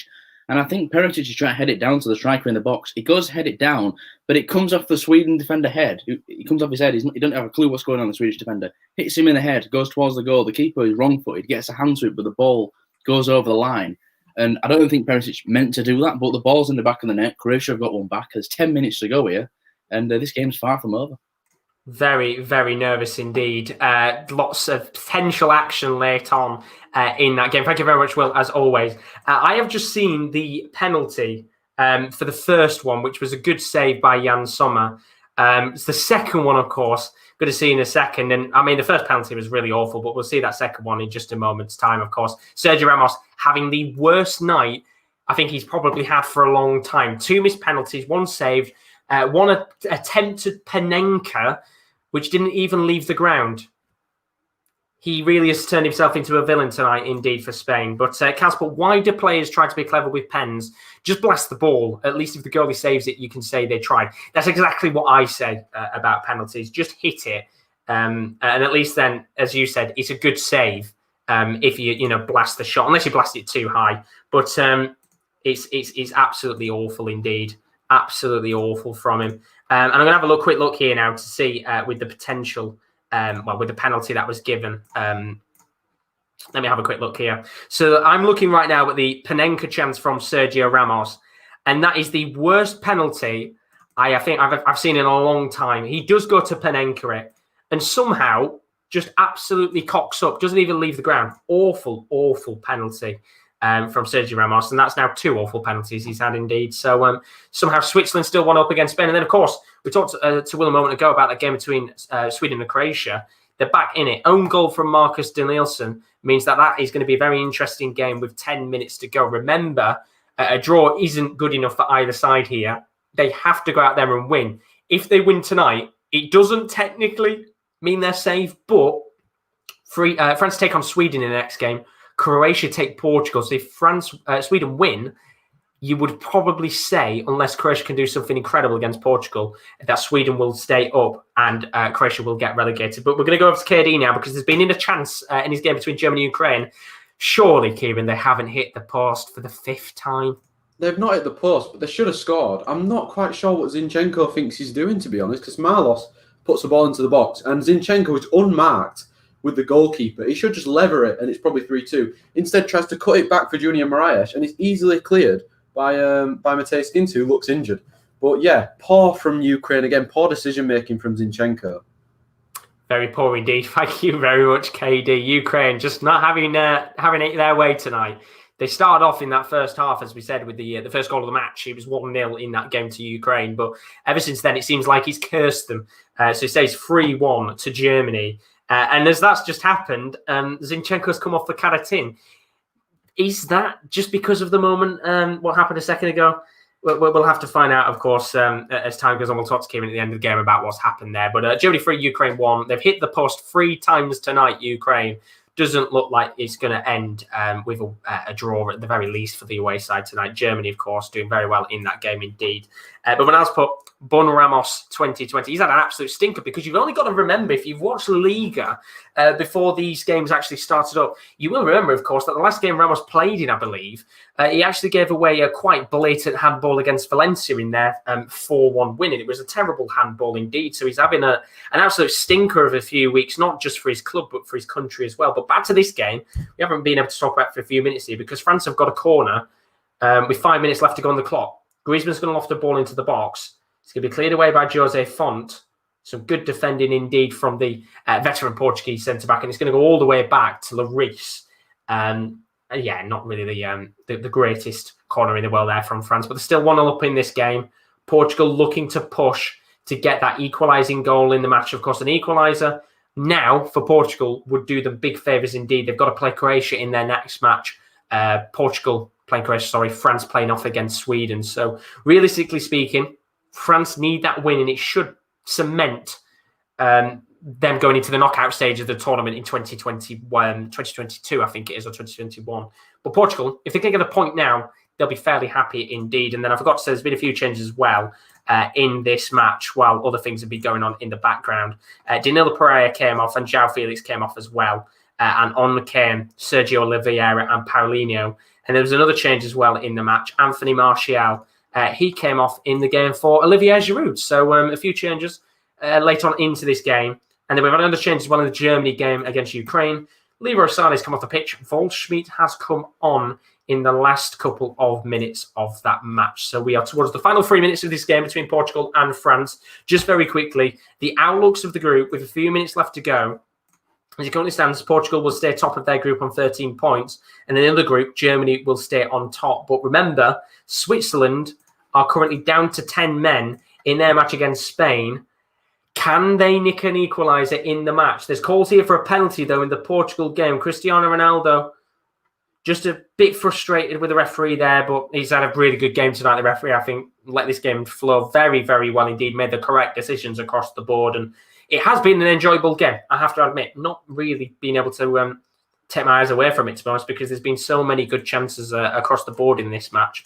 Yet somehow it's still only 1-0. We've had, I think, 13 shots on target between both sides, which has been certainly good indeed. And it could have easily ended, 2-2, 3-2. We had the chance with Pogba in the second half where we should have put it in the back of the net.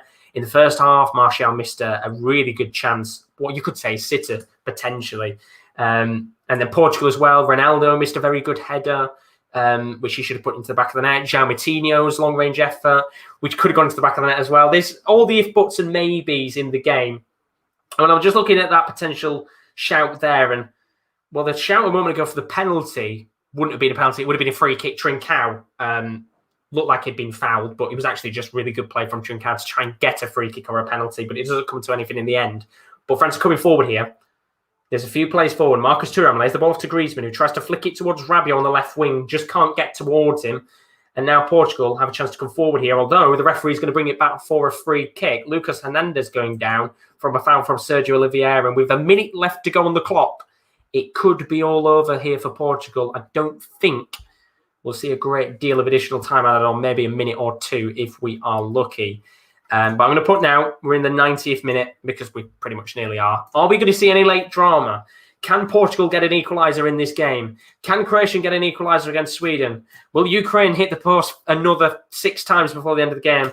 And can Spain get an equaliser? Because there has been a goal in that game between Switzerland and Spain. Is it an equaliser, Kieran? It is indeed, and it's a man who I think has been on the pitch a matter of moments. I think it's Gerard Moreno with the goal, and it's a beautiful cross from Reguilon. Luckily, we don't have VAR because the lines would have been out for this one. But it's Gerard Moreno. It's a whipped cross across the box by Sergio Reguilon, and he half volleys it past Jan Sommer. There's too much power for the Swiss goalkeeper to get a hand on it, who's obviously been in fine form tonight. But as we say, they have got an equaliser, and what did we expect, eh? Well, they'll be down to 10 then for about 10 or 15 minutes. Thank you very much, KL. You can obviously see the disappointment there. Spain getting back into the game. It didn't look like it was going to go their way tonight. They've got a goal back. Still time to go and nick a winner in that match. There's 3 minutes left of Germany against Ukraine. We're into 4 minutes of additional time here between Portugal and France. And that goal for Spain is pivotal. What a goal that is for the group, because it now means they're 1 point behind Germany. And remember, the last game of match day 6 is Germany against Spain. That's going to be an enthralling match to watch indeed. Of course, basically, it is a case of winner takes all in that match. Big game indeed. Can Spain nick a late goal in that match and potentially just take the win in general? We'll have to find out indeed. But as we said a moment ago, 3 minutes of time in the Germany-Ukraine game. 4 minutes left in this match between Portugal and France. They have to get a goal here, Portugal, if they want to have pretty much any hopes of getting through to the knockout stage, because Portugal got to play Croatia in their last game, which will certainly be a tough test indeed.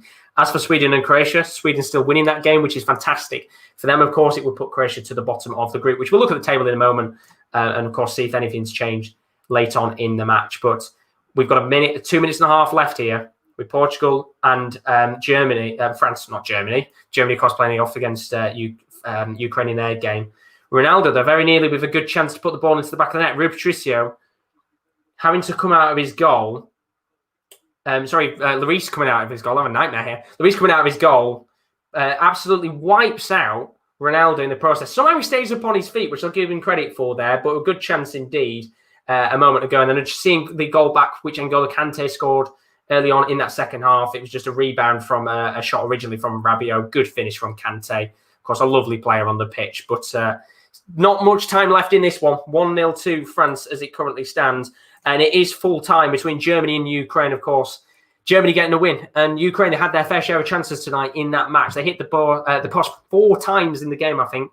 Somehow, they didn't get a goal back in that match, but it ends 3-1 and very unfortunate indeed for Ukraine. As for Germany, what a pivotal victory that is going into the final set of fixtures in a few days' time. We've got 5 minutes of additional time between Switzerland and Spain. Spain just a moment ago getting an equaliser back in that match. Gerard Moreno, who'd been on the pitch for a matter of minutes, got that important equalising goal in the game. It does mean that no matter what happens now, if Switzerland lose, they will be going down potentially, which is a real shame for them. Of course, but Spain have still got time to nick a winner, and so have Switzerland. And talking about that as well, we've still got time for an equaliser in this game between Portugal and France. 50 seconds left on the clock, and Kante just tried to keep the ball in play for a moment there, just couldn't be able to get a touch on the ball. And well, France might be coming forward here now to end the game off once and for all. It's Griezmann who's going through on goal, still going here. Griezmann, good solo run from the Frenchman, and he's going to try and take it to the corner flag. He's fouled in the build-up, and well, that's the perfect situation for France. Free kick for them here with 30 seconds left to go, and Joseph, I'm very frustrated. It looks like this game is going to end with a 1-0 win to France. Sweden and Croatia still going on as well, as I said. Sweden 2-1 up in that match. Can they get that important 3 points on the board, or will Croatia nick a late equaliser and really send that to the final day in that group? Across the board, of course, because right now, as it stands, France and Portugal still going to be a bit tight in that last fixture, but France have got the 3-point advantage, and you'll expect them to go on and win it. But we've got that 4 minutes of time. We're going to go a little bit further over right now because of a few decisions, but the referee will blow his whistle in a moment, and you can see the frustration there on Nuno Santos's face. Fernando Santos, not Nuno Santos, very disappointed at how his side has played today. But it is full time between Sweden and Croatia. Sweden get the 2-1 victory just as the referee blows his whistle here. France have a 1-0 victory against Portugal. And how crucial could this result be? Because France are pretty much through to the knockout stages unless they majorly cock it up against Sweden and Portugal get a few goals against Croatia. France should be through to the knockout stages of that competition. But never say never in the Nations League, which means we're down to the final game. Switzerland and Spain. Will bring Kieren and Will in for the final few minutes here, see if there's any late drama. Do you think there's going to be any more drama, Kieran? Well, they'd have to make it quick because there's 20 seconds left. But Spain are coming forward with, as we say, 15 seconds left. This will definitely be the last attack as they go along into the area. It's a great touch by Moreno. He tries to lay it off, but nothing comes of it. There's now 5 seconds. I'm going to see if the ref allows this one last attack. It's surely last ditch for Spain now. They've put it out to the right-hand side, and the referee has blown the whistle, and that is a massive result for Switzerland. It's one of them. They win the lead, but conceding 2 penalties and a man sent off to end with a point, I think they'd probably take it, and it goes down to Switzerland v Ukraine. A win for Switzerland. Ukraine are down because of their goal difference. No pressure, indeed. No pressure. It'll be a big game indeed, but of course, it was a very good match. Of course, I'll start with you, of course, because we brought you in a moment ago. 1-1 between the two sides. Switzerland, very good organised performance until towards the end of the game. I mean, Sergio Ramos, I think it's the talking point of the match, very nearly went from hero to villain. But, of course, after this 90 minutes, he's certainly categorised himself as the biggest villain on the pitch tonight. Yeah, well and truly. I think, it's one of them. It's a landmark occasion for the Spanish captain, and it's going to be remembered for all the wrong reasons. I don't understand. The first penalty is a great save by Jan Sommer, and it's still 1-0 to Switzerland at that point, and you've got to question what's going through his head to try the Panenka. For me, it's an ego trip, and that will never be understood to me. You lash that penalty home, you get your team back in the game, and Moreno scores later on, and you'd be 2-1 winners, and that'd secure it. So for me, it's poor from Ramos. Should know better, but a good game overall. Plenty of drama. Plenty of drama indeed. Just look at the stats of the game: 7 shots, 4 on target for Switzerland, 20 shots for Spain, 7 on target. They had 71% possession in comparison to Switzerland's 29. It's the perfect defining shithouse performance from Switzerland to get a point, and of course, it's a big morale booster for them. Yeah, sadly, they're still waiting for that win. It will now, I'm pretty sure, whenever they play the next game, it might make it a year landmark. What a way to celebrate a year without a win. Pick up the victory against Ukraine on the anniversary. It's written in the stars. It certainly is indeed. But for me, I think Spain will just be quite disappointed with tonight's performance, and it leaves it all down to the final day, which is exactly what we wanted. Does indeed, which is going to be very interesting across both the teams going up to try and get into the knockout stages and the teams on the bottom. Very quickly, Casper, great stream, guys. Maybe Xhaka, Kieran and myself can meet up for a coffee and talk about positive things. That's what you'll love to see. Well, not everyone could captain a 10-men national team and defy 2 penalties and continue. You could say it was all on Jan Sommer, but no, it was all Granit Xhaka.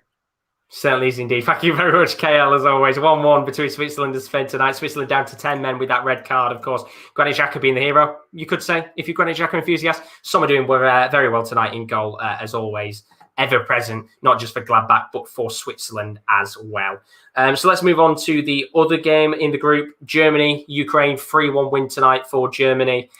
Ukraine just could not stop hitting the post tonight, could they, Kieran D? No, they couldn't. They absolutely loved the right post, I think it was, that they loved the more of the two, because they seem to like that. The ball must have some sort of magnet towards that right-hand post, but no. Ukraine were really poor in that second half. I mean, the chances where they hit the post were literally half chances that took wicked deflections. But yeah, they should be really let down tonight, I feel. Yeah, I mean, look at the stats for the game. 20 shots for Germany, 6 on target. In comparison to Ukraine, 6 shots, 1 on target. 56% possession for Germany in comparison to the 44% Ukraine had. It's a bit of a disappointing result tonight. And of course, when you look at the group, they still could finish at the bottom, as Kieran said, depending on the result between Ukraine and Switzerland. But they've got a lot of work to do in that final game, haven't they, Kieran, if they want to come out and survive in this Nations League? Yeah, they've got a lot to do. But of course, Ukraine and Switzerland, I think it'll be probably a very competitive game, of course, because like you said, nobody really wants to get relegated. And of course, you want to finish the best that you can. But I think on the flip side of that, Germany and Spain, I think Germany need to step up massively, because even though they look good winning 3-1, they didn't necessarily play very well. Did I say 3-1 or did I say 2-1 at the start? No, I think you said 3-1. I think I said 2-1, but you know what? If you say it, Josh, anything that you say goes. So exactly. No, maybe my memory is just awful, but 3-1 win tonight for Germany. Thank you very much, Katie, as always. Bring you back in a little moment. Very quickly as well, just before we go on to Will and the Sweden game, Frederick saying, great job, guys. Hope to see you next time. When is that? We're going to be live again tomorrow night with the Nations League goal show from 7:45. So big games going on tomorrow night, so you don't want to miss it, because we're all going to be here. Rowan's going to be back as well, which is fantastic to see, of course. We're going to try and cover every game we possibly can across the Nations League in terms of those nighttime fixtures. We're definitely not going to cover the ones at 2 o'clock to that show. But let's go over to the Will game that he was covering tonight, Sweden, Croatia. Made that sound like it was a competition there, the Will game. It's the Will Trophy. Will, how are things going in that match? Sweden, Croatia, of course. Big win tonight for Sweden. Do you think that could keep them up? You'd like to think so. They were the better team, I thought, over the 90 minutes. It was a big game for both teams. Neither wanted to go down, but does it leave Sweden in third now and then Croatia at the bottom? Is it on head-to-head? I've just had a look at the group. They're now bottom of the group, which I don't get that, considering they just won the game. Might go on goals scored or something, but yeah, it's going to come down to that final match day. But at least Sweden have given themselves a chance by winning tonight. They had to win, and they got the big win. I thought they would have deserved it, really. They got the 2 early goals in the first half. Well, they came towards the end of the first half. Croatia got that late goal with about 10 minutes to go, but Sweden held on and played really well. Especially Danielson, the centre-back. I think he was fantastic for Sweden tonight. He got that goal to make it 2-0 from the corner. He gave up an own goal, but he was very unlucky. He couldn't even see the ball hitting his head, and it went in. But I thought he was solid at the back tonight for Sweden. But yeah, deserved win for Sweden. It was actually a pretty entertaining game. Certainly did the opposite what Sergio Ramos did. Went from kind of being a villain to a hero. But look at the stats. Sweden, 11 shots, 6 on target. Croatia, 7 shots, 3 on target. 56% possession for the away side. Sweden with 44%. It's just a very good organised performance from Sweden. And as we said before, of course, we'll look at the group in a moment, because it was the other game that went on. Again, I watched Portugal 0. France won. Great game of football between these two sides. France coming out with a victory, courtesy of an N'Golo Kante goal. It was a Rui Patricio mistake, which eventually led to the goal in that match. But both teams had plenty of chances in the game to go on and score goals. Ronaldo missed a good chance. Martial and Pogba missed 2 great opportunities to really put the game to bed, but unfortunately they couldn't. France still get the win in the end, and I think what we'll do now is we'll bring all the boys back in together, and we'll have a quick look at how the table stands as we go into match day 6 in Group 3 and 4. So as you can see, with Group 3, as it stands, France in first on 13 points, Portugal in second on 10. France playing Sweden in their next game. Sweden now sat bottom of the group, Croatia in third. The way that it is going to work on the final match day, France take on Sweden, Portugal take on Croatia. Of course, as Will said, it might go down to the goals scored, which of course it means that Croatia would dominate on that 7 goals scored compared to 3, which would be a real shame to go down on goals scored in Group 3 for Sweden. And then Group 4, Germany are on top on 9 points. It gives them the advantage going into their game against Spain, who is sitting second on 8 points. And as we said before, big tie between Ukraine and Switzerland. Ukraine in third on 6 points, Switzerland on bottom on 3 points. But if Switzerland win, then it could mean that they could survive on the final Nations League match day. Of course, we've got more games coming up tomorrow, which we'll talk about in a second. But overall, boys, a very good night of Nations League action, you have to say. A question I wanted to very quickly ask, I talked about it earlier, and I think it was a good debate in the chat. Do you think the standards improved at the Nations League? Because we watched the first games in the first 2 match days, and it was a little bit slow and lackluster. Do you think it's improved? Yeah. Admittedly, the standards were low, and they didn't have to really do much to improve. But I do think overall, players are more fit. But should these really be happening is probably the bigger question. Which is a very interesting debate. I mean, we could sit here for a long period of time and sit and really debate this. But of course, we've got plenty of other things to be doing at the same time. And I think we could sit here for hours on end and talk about it. But I think, that's a debate for another time, isn't it? I also think that as normal people, they shouldn't probably be going on. But as football fans, I want to see them go ahead because I like to see football played. But if I'm taking my football head off and I'm thinking like, yeah. These probably shouldn't be being played, like, in all honesty. That's the reasonable way to go about things. Would we still have club football and they just wouldn't have an international break? Because then with my football head on, I'm saying they shouldn't have gone ahead, because then we could have had more club football. We don't know, because it's not happened, has it? So I think they've just got to be played, haven't they, eventually, these games? And you've got to look at it, is this situation going to get any better in the near future? You don't know that, so... If you got the chance to play, you might as well get them played, because like the games overnight, they were to decide we get into the Euros. So it's a big game. Twice break right there. Lovely from Will there. We like to see a voice break. We've definitely done another pain of it. But yeah, it's a big debate that we could sit here and talk about it for hours. But I think that's a debate for another day. But keep your eyes fixated, because there is plenty more content to still come on the channel in terms of our football stream stuff. You can join us tomorrow, as I said, from 7:30. For match day 5 of the Goals Show live, England-Belgium being the standout game that we're going to be covering there. Then we're back for match day 6. Of course, it's going to be great. Match day 6 indeed. Spain taking on Germany is the standout game. 17th of November at 7:30. And then the other day, of course, we've got other games, including the likes of Poland, Italy, Norway and Denmark. And then we're back to club football once again. Friday night on the 20th of November, 7:45. We're live with our first Ligue 1 game of the season. Monaco taking on PSG. What a game that's going to be. And then Saturday, 21st of November, 5:15. It's usually a classic in terms of how these two sides come up against each other. Tottenham Hotspur face Manchester City. Is it going to be another classic Premier League game? We'll have to find out indeed. And then we've also got more content tomorrow. Rowan is going to be up early indeed, because we've got a race at 10:10. Turkish Grand Prix is going to be a good one indeed. There have been lots of drama today in terms of qualifying and action, but Rowan is going to be live from 10:10. He's probably not going to like the usual wake up, but then I guess he wakes up for the Wrestling Corner anyway early on. And then if you're looking for some different content as well, coming up on the channel in the next couple of days, on Monday, we've got a second episode of the Villarreal Football Manager 21 beta save. So if you're looking for some gaming content, then highly worth checking that out. And then, of course, on Tuesday, we have the Wrestling Corner as Bernardo screams Tottenham. Getting excited for that game on Saturday.